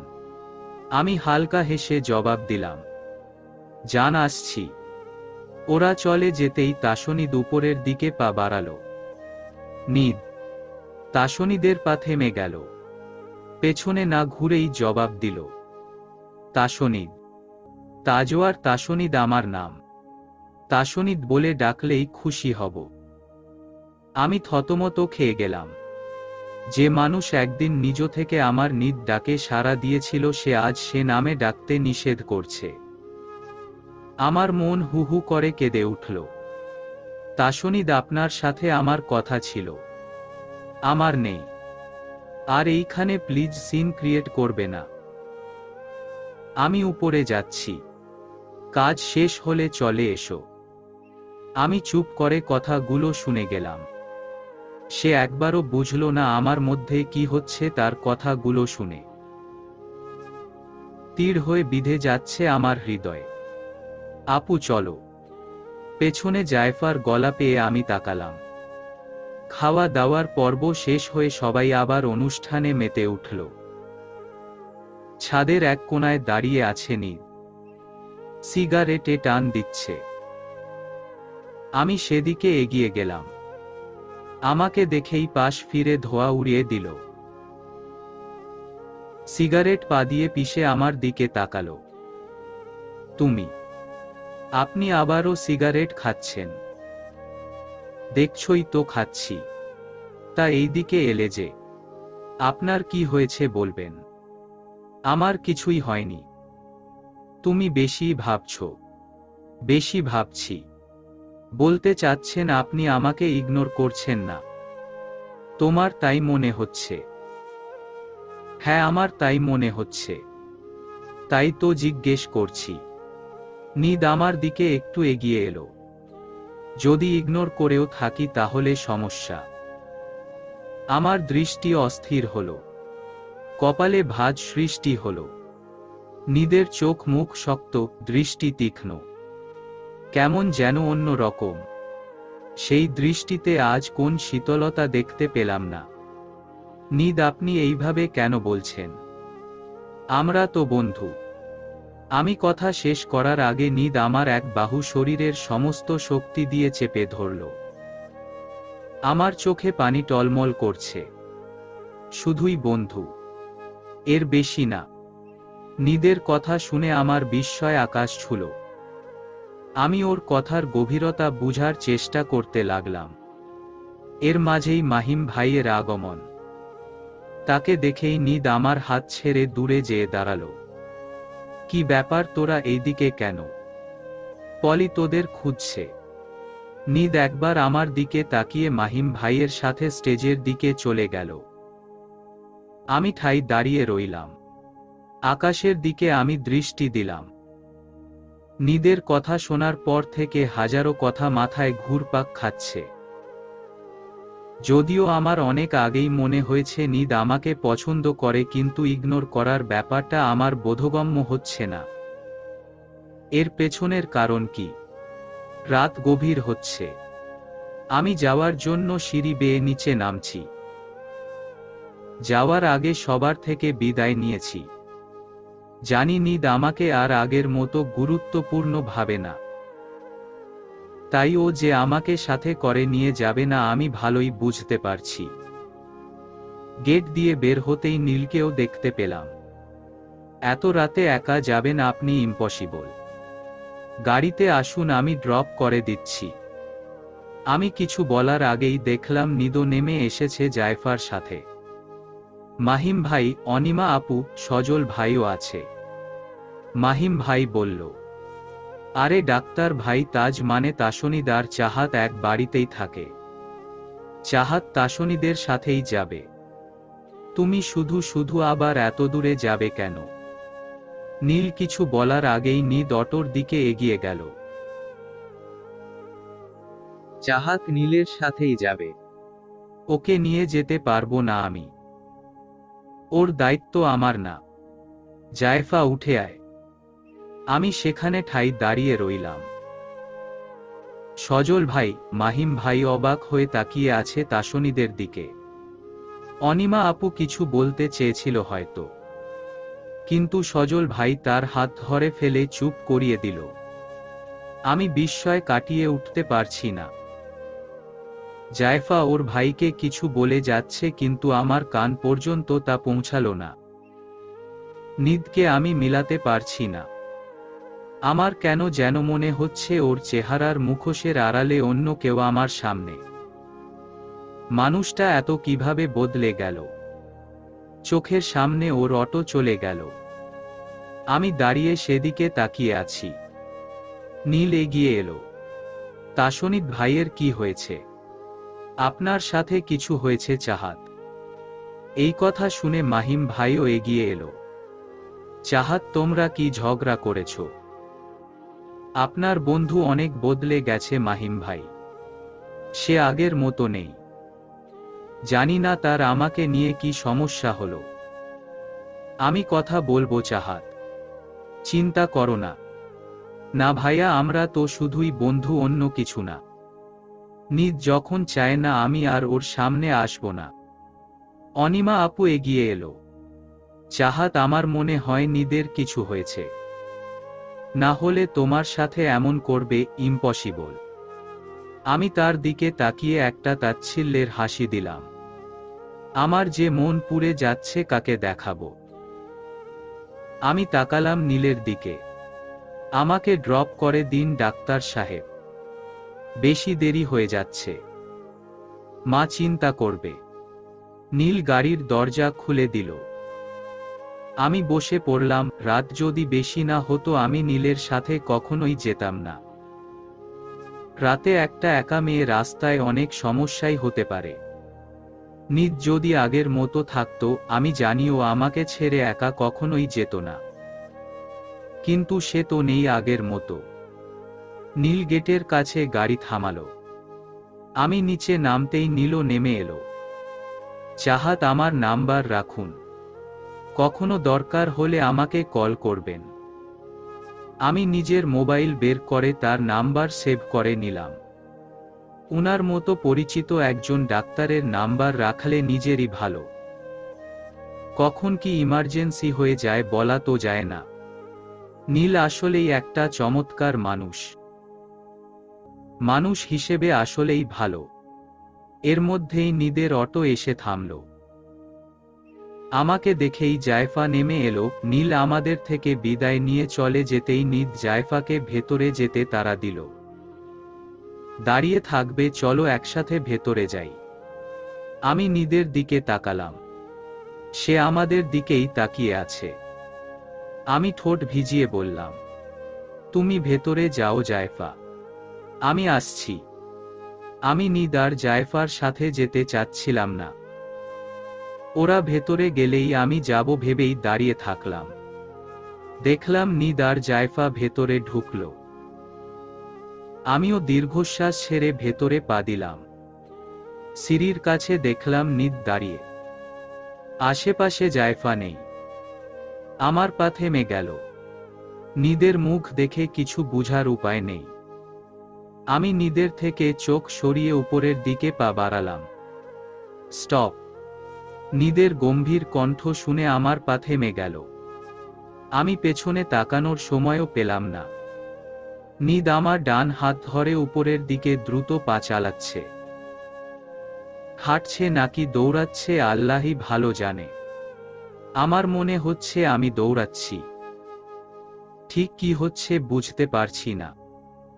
ছাদের দরজার কাছে এসে সিঁড়ি ঘরের সামনে নিদ থেমে গেল, হাত ছেড়ে দিল। আমি দেয়াল ঘেঁষে দাঁড়িয়ে আছি। নিদ আমার সামনে দাঁড়িয়ে দুই আঙুলে কপাল ঘষে আমার দিকে তাকালো। কি তীক্ষ্ণ সেই দৃষ্টি, যেন ভেতর পর্যন্ত ঢুকে যাবে, ফালা ফালা করে দেবে। আমি চোখের পলক ফেললাম কয়েকবার। নীলের সাথে তোমার সম্পর্ক আছে?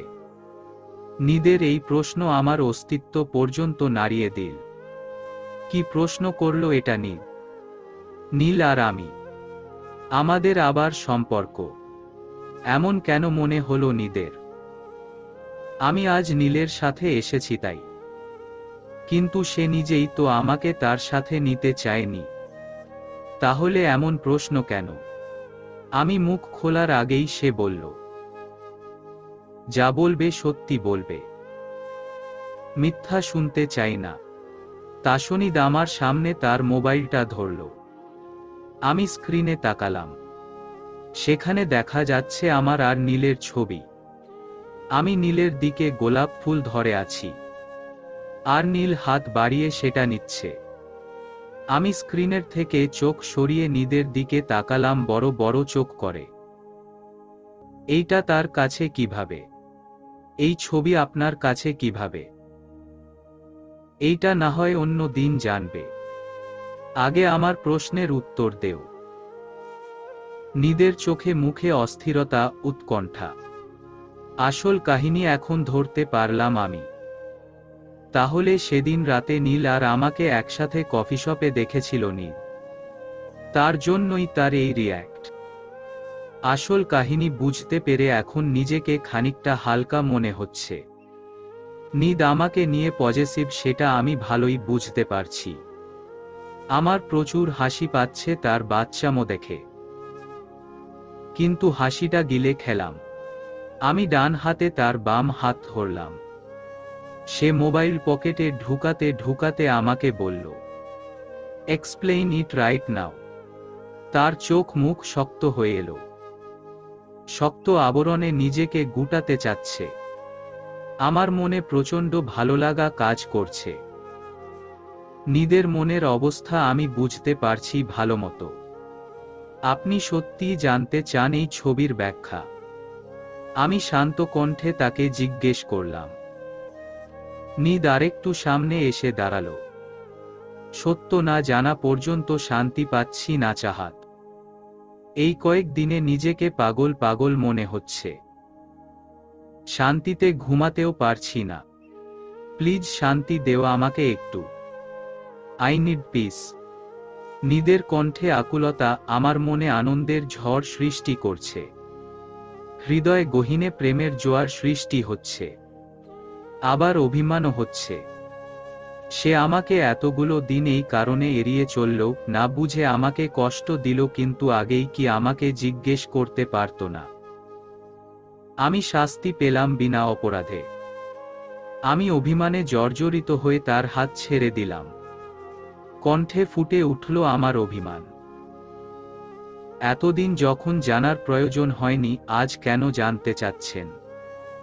ছবি দেখে ভেবেছিলেন তার সাথে আমার সম্পর্ক চলছে, তাই তো?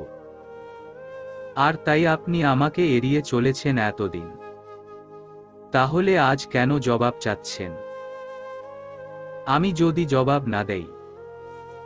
নীদ কিছু বলতে যেও থেমে গেল। চাহাত, তুমি কি ভুলে গেছো যে তুমিও আমাকে ভুল বুঝে কিছুদিন ইগনোর করেছিলে? সেখানে তো নীল একজন অচেনা অজানা মানুষ যাকে তুমি ফুল দিচ্ছিলে। সেই দৃশ্য দেখে আমার কেমন লেগেছিল জানো? আপনার কেন খারাপ লাগবে তাসনিদ সাহেব? তাসনিদ আমার কপালে তার কপাল ঠেকালো আলতো করে।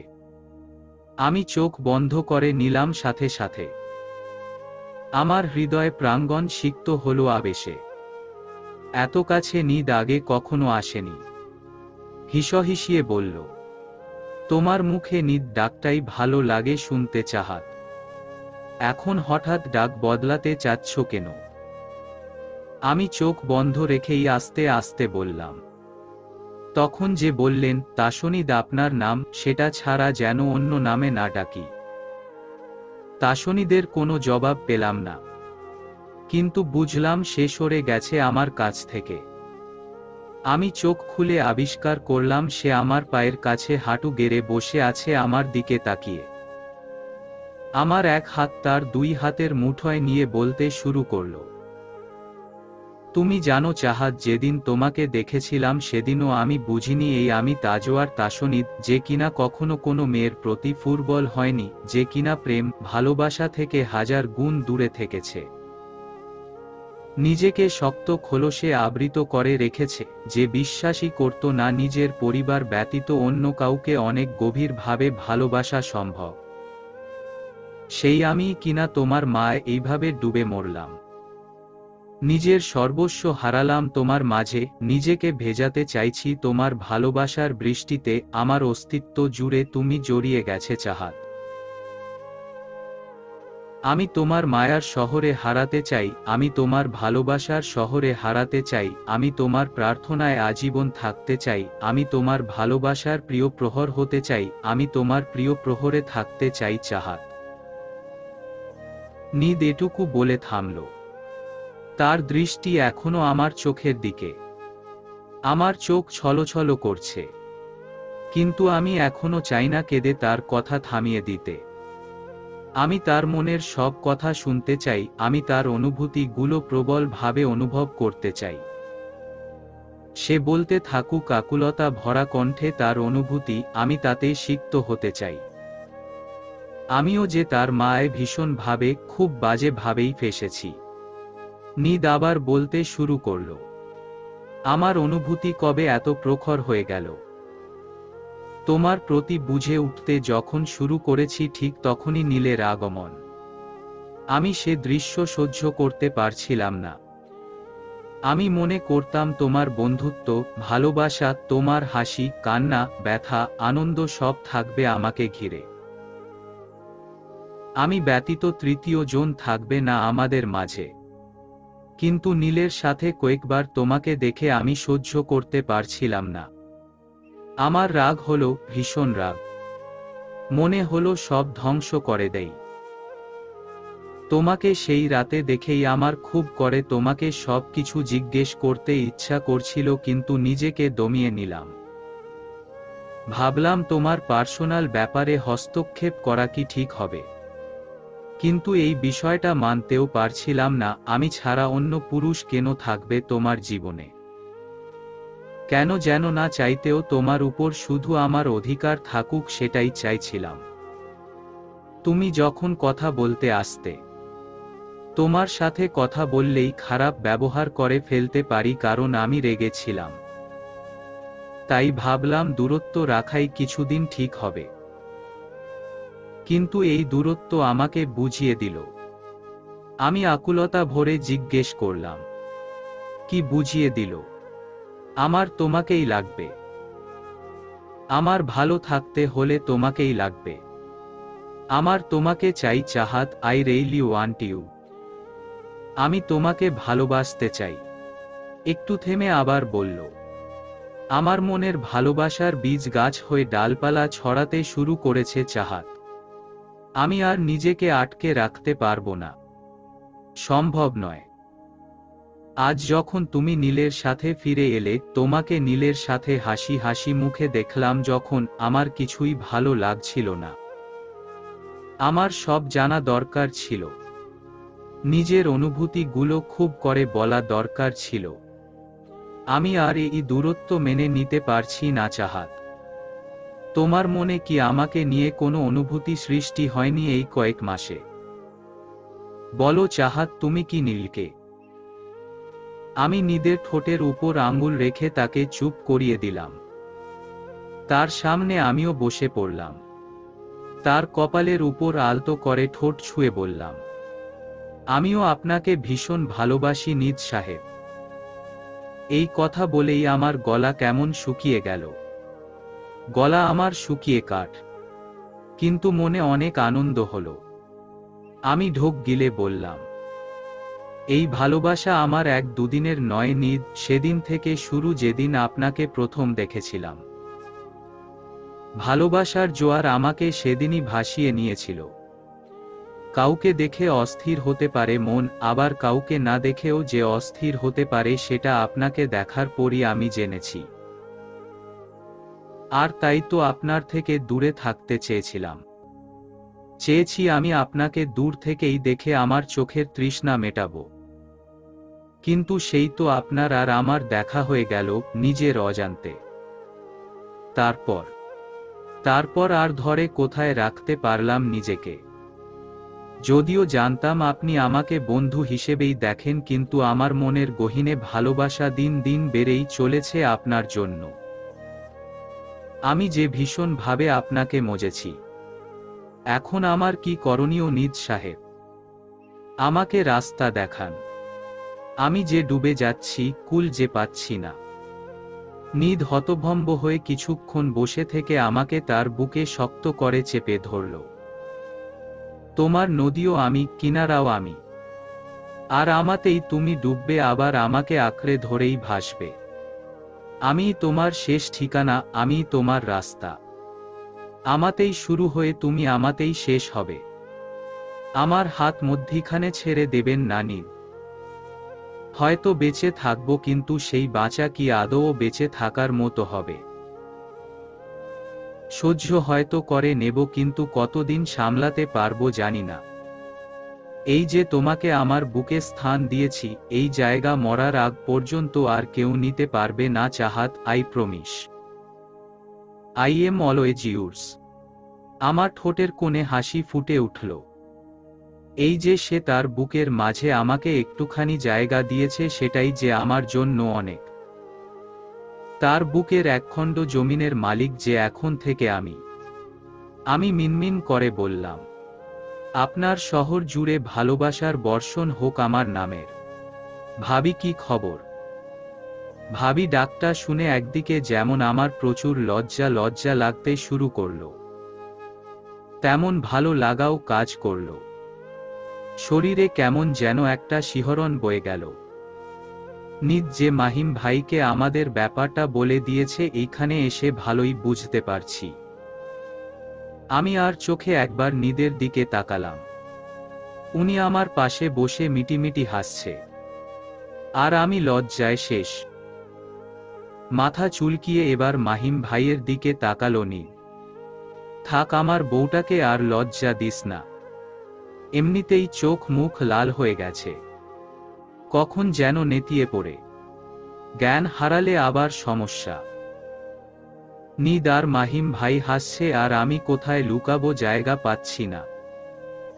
তা চাহাত, এই পাগলা নিদের প্রেমে তুমি কিভাবে পড়লে? হ্যাঁ। আমি নিচু মাথা এবার উঁচু করে নিদের দিকে তাকালাম। নিদও আমার দিকে দুষ্টু দৃষ্টি মেলে তাকিয়ে আছে। আমাকে তাকাতে দেখেই ভ্রু নাচালো। আমি মাহিম ভাইয়ের দিকে তাকিয়ে আবার নিদের দিকে তাকিয়ে মুখ মুখলাম। আমি তার চোখের মায়ার প্রেমে পড়েছি মাহিম ভাই। তার চোখে তার ভালোবাসার প্রতিফলন দেখা যায়, যা উপেক্ষা করে আমার পক্ষে সম্ভব ছিল না।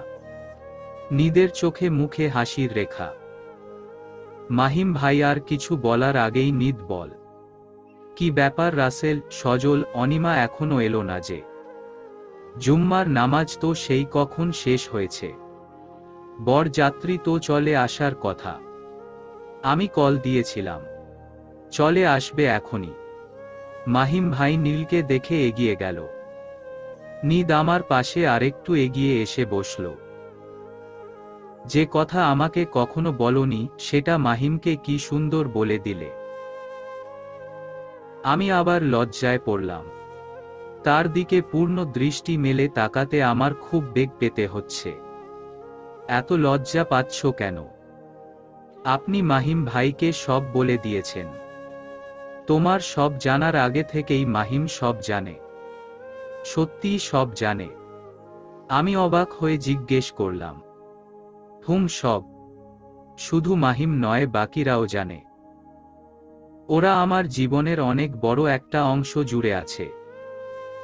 আমার দুঃখ, সুখ, স্ট্রেস বরাবরই সব কিছুর সঙ্গী, ভাগিদার তারা। আমি তার দিকে শীতল দৃষ্টিতে তাকিয়ে আছি, সে আমার দিকে পূর্ণ দৃষ্টি দিল। তুমি আবার মনে করো না এর জন্য তোমার ভালোবাসা কমে যাবে। সমুদ্রের থেকে বালতি ভরে ভরে পানি নিলে কি তার জলরাশি কমে যাবে? যায় না। তোমার প্রতি আমার ভালোবাসা কখনো লোপ পাবে না। তোমার প্রতি না আমার তৃষ্ণা কমবে না আমার ভালোবাসা। সময়ের তালে তালে সেটা আরো বেড়ে যাবে আর বাড়তেই থাকবে। শুধু তোমাকে আমার সঙ্গ দিতে হবে। সেটা পারবে তো? আমি দিকে তাকিয়ে শুধু একটু হাসলাম। এই ভালোবাসা কখনো যেন না কমে তার প্রার্থনা করতে লাগলাম আল্লাহর কাছে। রাসেল, পলি আপুর বিয়েটা খুব সুন্দর করে হয়ে গেল ঝামেলা ছাড়া। এর মধ্যে নীল জেনে গেল আমার আর নিদের ব্যাপারটা। সময় বয়ে চলেছে তো চলেছে। সেই সাথে ভালোবাসার গভীরতা বেড়ে চলেছে আমার আর নিদের মধ্যে। ছোটখাটো চাওয়া পাওয়া, অভিমান, ঝগড়া, খুনসুটি এই নিয়ে সপ্তাহ পেরিয়ে মাস পেরিয়ে বছর কেটে গেল। আজ ফাইনাল ইয়ারের শেষ পরীক্ষা দিয়ে বের হলাম গেট দিয়ে। চোখের সামনে রাস্তার ওপারে বাইক নিয়ে দাঁড়িয়ে আছে নীল। আমি সাবধানে রাস্তা পার হলাম। মানুষটা ঘেমে খারাপ অবস্থা। আমি রুমাল নিয়ে তার মুখের বিন্দু বিন্দু ঘাম মুছে দিতে ব্যস্ত হয়ে পড়লাম। তুমি আসবে কালকে তো জানাওনি। বাইকে উঠো, লাঞ্চ করব আজকে একসাথে। আমি কথা ব্যয় না করে উঠে বসলাম। শক্ত করে ধরে রাখলাম নিদের কোমরের কাছে দিকের শার্ট। বাইক থামলো একটা রেস্টুরেন্টের সামনে। একটা কর্নারের টেবিলে যেয়ে বসলাম দুজন। নিদ খাবার অর্ডার দিয়ে দিল। আমি নিদের দিকে তাকালাম। তোমাকে অনেক ক্লান্ত লাগছে। আমি আজ সত্যিই খুব ক্লান্ত জান। বাড়ি যেয়ে রেস্ট করলেও পারতে।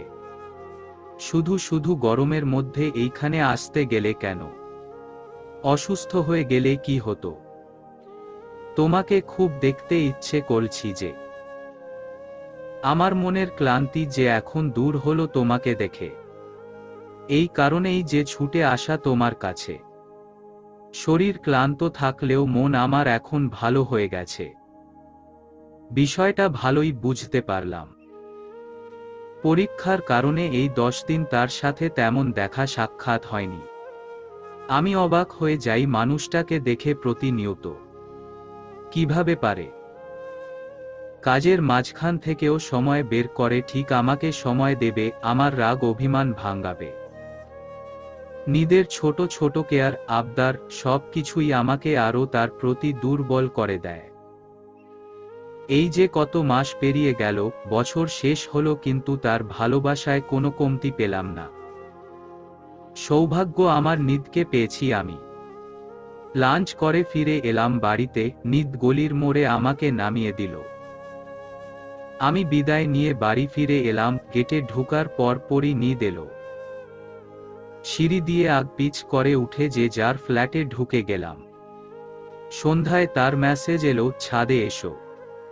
আমি দৌড়ে গেলাম আয়নার সামনে। নিজের দিকে একবার তাকালাম। তারপর ওড়না সুন্দর করে মাথায় দিয়ে ছাদের দিকে পা বাড়ালাম। ছাদে যেতেই এক কর্নারে আমার ভালোবাসার একান্ত নিজস্ব পুরুষটাকে দেখলাম রেলিংয়ে ঘেঁষে দাঁড়িয়ে আছে।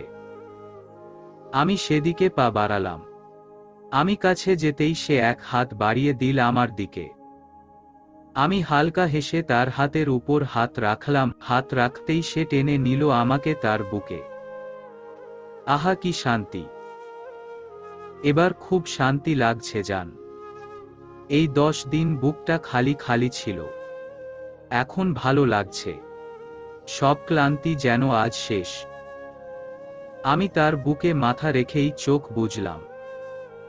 ওই যে মানুষটার ঊর্ধ্ব গতিতে ছুটে চলা হৃদস্পন্দন, যেটা আমার নামে স্পন্দিত হচ্ছে, সেটা গভীরভাবে আমি অনুভব করছি। আমার বুকেও এখন শান্তি শান্তি লাগছে। সময় কেটে গেল এইভাবেই কিছুক্ষণ। আমি তার বুকে লেপ্টে থেকেই মাথা উঁচু করলাম। সে চোখ বুজে আমার চুলে হাত বুলাচ্ছে। আমরা সারা জীবন একসাথে থাকবো তো? খুব মিহি স্বরে আমি তাকে জিজ্ঞেস করলাম। সে চোখ খুলল, শান্ত হয়ে তাকালো আমার দিকে। ইনশাআল্লাহ থাকবো জান। তোমার মাথা ব্যথা কমেছে। সে আমাকে ছেড়ে দাঁড়ালো। নিচে বসো। আমি কিছু না বলে নিচে বসলাম। সে আমার কোলের উপর মাথা রেখে শুয়ে পড়ল। মাথায় হাত বুলিয়ে দেও। আমি হেসে তার চুলে হাত বুলাতে লাগলাম। তার এইসব ছোট খাটো আবদার আজ প্রথম নয়। বহুবার তার এমন ছোট ছোট আবদার আমি পূরণ করেছি। কেটে গেল আরো কয়েক মাস। জায়ফার সাথেও আমার সম্পর্কটা অনেক ভালো চলছে। আবার সবার চোখের আড়ালে নিদ আর আমার সম্পর্কও ভালো চলছে। কিন্তু এই ভালো থাকাটা হঠাৎ এক ঝড় এসে লণ্ডভণ্ড করে দিয়ে গেল। সেই ঝড়ের রেশ পড়ল আমার আর নিদের ভালোবাসার গল্পে। শীতের রুক্ষতা ছড়িয়ে পড়েছে চারপাশে। এই রুক্ষতার প্রভাব ফেলল আমার আর নিদের সম্পর্কে। আমি লাইব্রেরি থেকে ফিরে সিঁড়ি বেয়ে উপরে উঠছি, এমন সময় দেখতে পেলাম আমাদের ফ্ল্যাট থেকে নিদের আম্মু আর একটা মেয়ে বের হয়ে উপরের দিকে যাচ্ছে। আমার পা সিঁড়িতেই থেমে গেল। বিষয়টা বুঝার চেষ্টা করছি। তিনি কখনোই আমাদের ফ্ল্যাটে আসেন না। জায়ফাই প্রতিনিয়ত আসে। একমাত্র জায়ফার যাতায়াত আছে আমাদের ফ্ল্যাটে। নিদ কয়েকবার এসেছিল, কিন্তু কখনো একা না কিংবা অদরকারে নয়। কাজের উদ্দেশ্যেই এসেছিল কিংবা জায়ফা সাথে ছিল। কিন্তু আজ আন্টি কেন এলো? ভাবতে ভাবতেই আমি দরজার সামনে দাঁড়ালাম। আম্মু আমাকে দেখেই দরজা ছেড়ে ভেতরে চলে গেল। আম্মুর চোখ মুখ ভালো লাগছে না। কাহিনী কি? কিছু হয়েছে তোমার? আমি হাত মুখ ধুয়ে 2 কাপ চা বানিয়ে দ্রুত আম্মুর রুমে গেলাম। আম্মু বিছানায় আধশোয়া হয়ে বসে আছে, মুখে বিষণ্ণতার ছাপ। আব্বু মারা যাওয়ার পর আম্মু আর আমার সম্পর্ক আরো বেশি বন্ধুত্বপূর্ণ হয়েছে। আগে যতটা ছিল তার থেকেও বেশি। নিদের ব্যাপারটা ছাড়া আর কোনো কিছু আম্মুর থেকে আমি লুকাইনি। কখনো লুকানোর প্রয়োজনও পড়েনি। আমি আম্মুর সামনে বসতেই আম্মু নড়েচড়ে বসল। আমার থেকে তুই কখনো কিছু লুকাসনি। আমি যা জিজ্ঞেস করব আজ সত্যি সত্যি উত্তর দিবি। তোর আর তাসনিদের মধ্যে কি কোনো সম্পর্ক আছে? আম্মু কোনো ভনিতা না করেই সরাসরি জিজ্ঞেস করে বসল নিদের কথা। যদিও কখনো না কখনো এটা আম্মুর সামনে আসার কথা ছিলই, কিন্তু এইভাবে আশা করিনি। আর আমি ভালোই বুঝতে পারছি আম্মুকে এই কথা নিদের আম্মুই বলেছে। কিন্তু সেটা পজিটিভ না নেগেটিভ ভাবে সেটা আমার বোধগম্য হচ্ছে না। আমিও আর লুকাতে চাইলাম না বিষয়টা। তাই আমিও বলে দিলাম। উত্তর দিয়েই আমি মাথা নিচু করে বসে রইলাম। আম্মু কোনো কথা বলছে না। আমার বুক ধুকপুক করছে। কি হবে না হবে ভেবে অসহায় বোধ করছি। এই সময় নিদের অনুপস্থিতি আমাকে ভীষণ যন্ত্রণা দিচ্ছে। নিদ পাশে থাকলে হয়তো আমি সাহস পেতাম। আম্মু মুখ খুলল। তাসনিদ ছেলেটা অনেক ভালো, যথেষ্ট ভদ্র, ভালো একটা ছেলে। এমন ছেলের কাছে মেয়ে দিতে যে কোনো পরিবারই চাইবে। আমিও ব্যতিক্রম নই।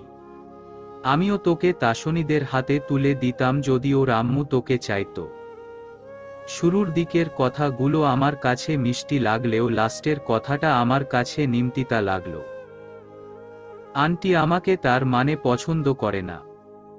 আমি আম্মুর দিকে ভ্রু কুঁচকে তাকিয়ে রইলাম। তাসনিদের আম্মু আজ একটা মেয়েকে সাথে নিয়ে এসেছিল। মেয়েটাকে আমি দেখেছি। তুই জানিস মেয়েটাকে? না তো। যখন ঘর থেকে বের হলো তখন দেখেছি। আম্মু একটা দীর্ঘশ্বাস ছাড়ল। মেয়েটা তাসনিদের খালাতো বোন। মেয়েটার নাম মেঘলা। মেঘলার মা যখন মারা যায় তখন নাকি তাসনিদের আম্মুর সাথে কথা হয়েছিল মেঘলাকে তাসনিদের বউ করবে। মেঘলা প্রাপ্ত বয়স্ক হলে ওদের বিয়ে হবে। আর মেয়েটাও নাকি এত বছর ধরে তাসনিদকেই ভালোবেসে এসেছে, ওকে স্বামী হিসেবে মেনে এসেছে। তাসনিদের আম্মু যখন তাসনিদকে এই কথা জানায় তখন তাসনিদ রেগে যেয়ে তোর আর ওর সম্পর্কের কথা জানিয়ে দেয়। তাই সে আজ এসেছে তোকে ওর থেকে দূরে থাকার কথা বলার জন্য। তুই তো ছিলি না তাই আমাকে বলে গেছে। আর হ্যাঁ বলেছে তাড়াতাড়ি অন্য বাসা খুঁজে বাসা ছেড়ে দিতে। মেঘলার সাথে খুব দ্রুত তাসনিদের বিয়ে দেবে ওর মা আমাকে জানিয়ে দিয়েছে আর তোকেও এটা জানাতে বলেছে। আমি বুকে পাথর চেপে এতক্ষণ আম্মুর কথা শুনে গেলাম, কিছুই বলতে পারলাম না।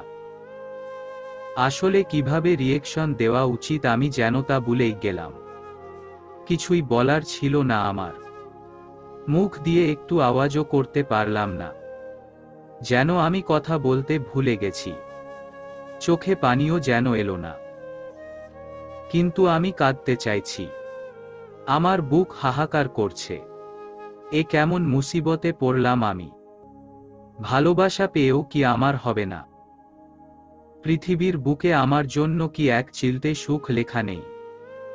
সুখের মুখ পরিপূর্ণভাবে দেখার আগেই কি হারিয়ে যাবে? আমার নিদ আমার থেকে আলাদা হয়ে যাবে। নিদ আমার হবে না। নিদের সমস্ত সত্তা জুড়ে আমি থাকব না।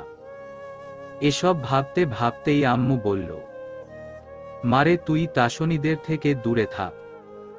ওরা আর আমরা তো আকাশ পাতাল তফাৎ। তাও মানতাম যদি ওর মা তোকে পছন্দ করত। সেটা তো আর হলো না। সে জোর করে হলেও মেঘলার সাথেই তাসনিদের বিয়ে দেবে।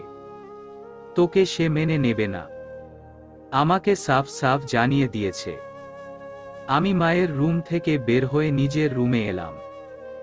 আমার চোখ বেয়ে এখন টপ টপ করে পানি পড়তে লাগলো, কিন্তু আমি শব্দ করলাম না। ঠোঁট কামড়ে ধরে রাখলাম, আমি শব্দ করে কাঁদলে আম্মু বেশি কষ্ট পাবে। তাই নিজেকে ধরে রাখলাম। আমার আর নিদের পরিণতি কি এটাই হওয়ার ছিল?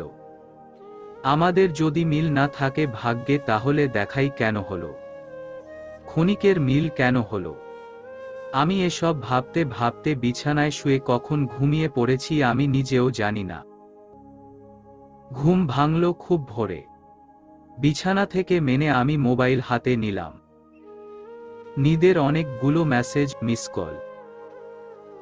রাতে মোবাইল সাইলেন্ট ছিল দেখে আমি বুঝতে পারিনি। হাত মুখ ধুয়ে চা বানালাম। রাতে কারো খাওয়া হয়নি। ঘড়িতে 6টা বাজতে চলেছে।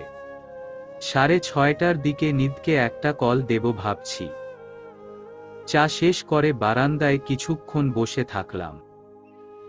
মনের ভেতর অস্থিরতা বেড়েই চলেছে তো বেড়েই চলেছে। আন্টি আমাকে ছেলের বউ হিসেবে মেনে নেবে না শিওর, কিন্তু নিদ সে কি করবে? আমাকে ছেড়ে দেবে নাকি আমার হাত আঁকড়ে ধরবে? আর আমি কি করব? আমার কি করণীয় এখন? এসব ভাবতে ভাবতেই মোবাইল বেজে উঠল। আমি দ্রুত পায়ে ভেতরে যেয়ে মোবাইল হাতে নিলাম। নিদ নামটা জলজল করছে। রিসিভ করতেই শুধু শোনা গেল, দ্রুত ছাদে এসো। ব্যাস এতটুকুই, আর কোনো কথা নেই। আমি আগে মায়ের ঘরে উকি দিলাম। নামাজ পড়ে শুয়েছে আবার। আমি ছাদের দিকে পা বাড়ালাম। গতকাল কি হয়েছিল? কল কেন ধরনি?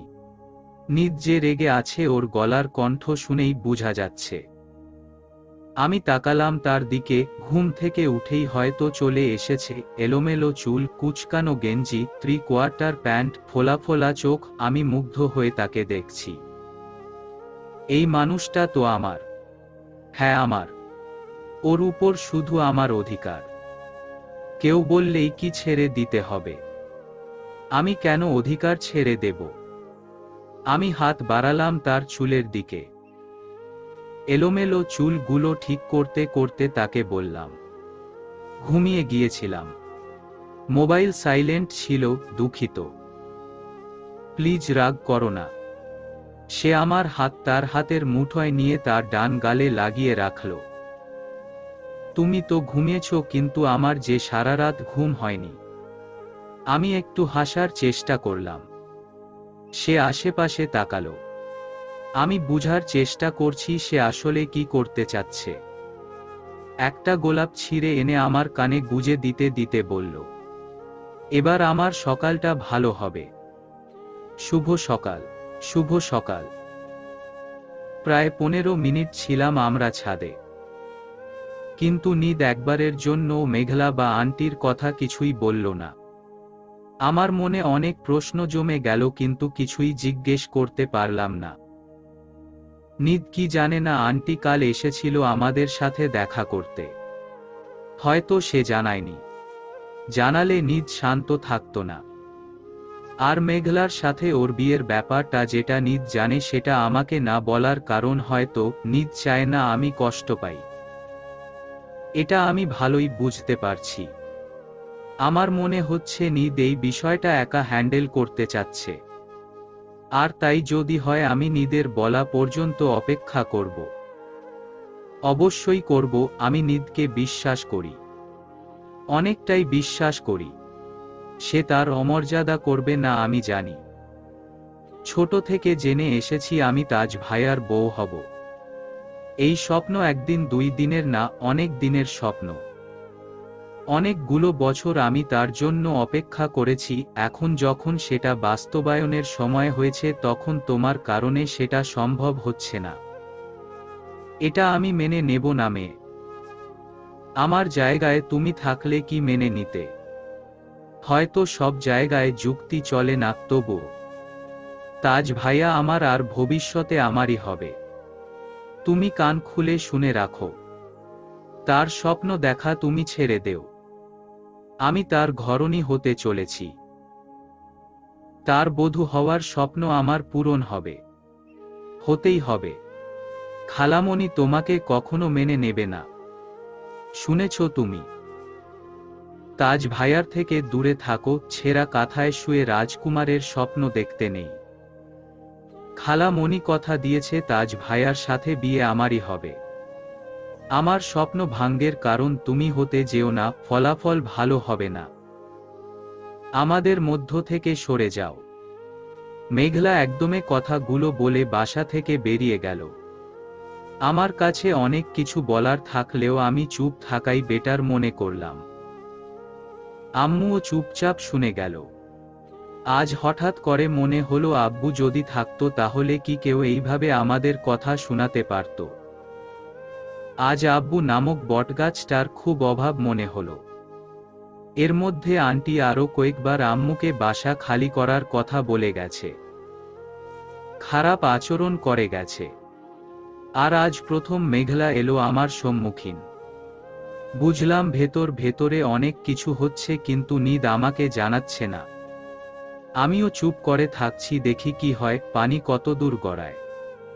আমি নিদের মুখ খোলার অপেক্ষায় আছি। মেঘলা চলে যেতেই মা এগিয়ে এলো। আমি একটা বাসা দেখেছি, আমার পছন্দ হয়েছে। আমরা খুব দ্রুত এই বাসা ছাড়ব। আর একটা কথাও আমি এই বিষয়ে শুনব না। তোর কোনো মতামত আমি গ্রহণ করব না। কিন্তু মা তাসনি, দেখ চাহাত মনে হচ্ছে না তাসনি ওর মাকে বুঝাতে পারবে। মহিলা তোকে মেনে নেবে না। যদি তাই হতো ছেলের সুখের কথা ভেবে হলেও তোকে মেনে নিত। কিন্তু এই মহিলা সেই ধাঁচের নয়। সে তার জিদ পূরণ করার জন্য সবার সুখের খুন করতে পারে। আমি বুঝতে পেরে গেছি। নিজের কথা পূরণের জন্য সে যা তা করতে পারে, তাসনিদের কথাও সে মানবে না। আমি তাই বলছি তাসনিদের আশা ছেড়ে দে। তাসনিদ যদি ওর মার বিরুদ্ধে যেও তোকে আপন করে নেয়, 2 পরিবারে অশান্তি ছাড়া কিছুই হবে না। সারা জীবন তুই অশান্তির ভাগীদার হয়ে থাকবি। লোক আঙুল তুলবে তোর দিকে। কয় দিক সামলাবি তুই?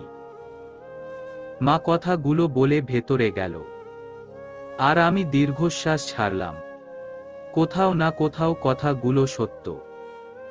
আমার বুক ফেটে যাচ্ছে, নিঃশ্বাস বন্ধ হওয়ার উপক্রম হচ্ছে। তবে কি সব শেষ? আমি কিছুই মেনে নিতে পারছি না। এবার নিদের সাথে কথা বলতে হবে। সামনাসামনি তাও। সে কেন মুখ খুলছে না আমি বুঝছি না। রাত 8টা। আমি ছাদে দাঁড়িয়ে আছি। নিদ এলো। ওকে মেসেজ করেছিলাম ছাদে আসতে। আমি ঘুরে তাকালাম তার দিকে, তার উপস্থিতি টের পেয়ে। গোসল করে এসেছে, ভেজা চুল দেখে বোঝা যাচ্ছে। সে এগিয়ে এলো আমার দিকে। কিছু বলার আগেই আমার অধরে আঙুল ছুঁয়ে দিল। তার ঠান্ডা হাতের স্পর্শে আমি ঈষৎ কেঁপে উঠলাম। এর আগে এইভাবে তো ছুঁয়ে দেয়নি কখনো। আমার শিরদাঁড়া বেয়ে ঠান্ডা স্রোত বয়ে গেল। আমি পর পর দুবার ঢোক গিললাম তার দিকে তাকিয়ে। নিদ আমার মুখের সামনে ঝুঁকে এলো খানিক। চোখে চোখ আটকে গেল। ওর চোখ দুটো শান্ত গভীর দিঘির মতন। আমি যেন ডুব দিলেই হারিয়ে যাব। কি শান্ত তীক্ষ্ণ দৃষ্টি, আমার ভেতর পর্যন্ত নাড়িয়ে দিচ্ছে। আমার হাত পা ঠান্ডা হয়ে যাচ্ছে। এর মাঝেই আমার মুখের সামনে মাথা ঝাঁকাল সে। তার চুলের থেকে ঠান্ডা পানির ছিটা এসে পড়ল আমার চোখে মুখে। আমি চোখ বন্ধ করলাম। খানিক বাদে পিটপিট করে তাকালাম। তার চোখে মুখে দুষ্টু হাসি। অন্য সময় হলে আমি এই সময়টা উপভোগ করতে পারতাম, কিন্তু আজ পারছি না। আমি কিছু বলার আগেই সে বলল, মাথায় হাত বুলিয়ে দেবে যান। আমি একটা নিঃশ্বাস ছেড়ে বললাম, ঠিক আছে। আমি নিচে বসতেই সে ভেজা চুল নিয়েই আমার কোলে শুয়ে পড়ল। জামা ভিজে যাচ্ছে কিন্তু চুপ করে আছি। তার ভেজা চুলে আঙুল চালালাম। সে চোখ বন্ধ করে আছে। সারাদিন পর এই কেয়ারটুকুই যেন তার কাছে সব। আর আমার কাছে এই আবদারগুলো খুবই মূল্যবান। কিন্তু আমি ভাবছি সে কেন মেঘলার কথা আমাকে বলছে না। একা একা সব সামাল দিতে চাচ্ছে কেন? মেঘলার তখনকার কথাগুলো কানে বাজতেই চোখ ভরে এলো। টপটপ করে পানি গড়িয়ে পড়ল নিদের মুখের উপর। আমি বুঝতেও পারিনি তা। নিদ দ্রুত উঠে বসল। দুহাতে আমার মুখ আবদ্ধ করল। কাঁদছো কেন? আমি ভেঙে পড়লাম। ভাঙা স্বরে বললাম, নিদ আমার মনে হচ্ছে তুমি আমার থেকে দূরে চলে যাচ্ছ। মনে হচ্ছে তোমাকে আমি হারিয়ে ফেলছি। আমার খুব কষ্ট হচ্ছে। আমার বুকটা খুব খালি খালি লাগছে। সহ্য হচ্ছে না। নিদ আমার চোখের পানি মুছে দিয়ে একটা দীর্ঘশ্বাস ছাড়ল। জায়ফার থেকে শুনেছি মেঘলা তোমাকে কি কি বলেছে। আমি বুঝলাম আন্টির ব্যাপার নিদ জানে না। শুধু মেঘলাটাই জানছে, তাও আবার জায়ফার বদৌলতে। আন্টির ব্যাপারটা বলতেও যেন আমার রুচিতে বাজছে। আর তাছাড়া উনি তো নিদের আম্মু। যত হোক নিজের মায়ের কথা শুনলে তো কষ্ট হবে নিদের। তাই তার কথা না বলার সিদ্ধান্তই নিলাম। হয়তো কোনো একদিন নিদ নিজেই নিজের মায়ের ব্যাপারটা জানবে। আন্টি হয়তো বলে ফেলবে, তুমি ওর কথা আমাকে বলোনি কেন? আমি প্রশ্ন করলাম। আমি নিজেও জানতাম না এমন কাহিনী হয়ে আছে আমার জীবনে। জানলে হয়তো আমি তোমাকে আগেই সব বলে দিতাম। তোমাকে নিজের সাথে জড়িয়ে কষ্টে ফেলতাম না চাহাত। প্লিজ ভুল বুঝো না। তোমাকে ভুল বুঝছি না কিন্তু।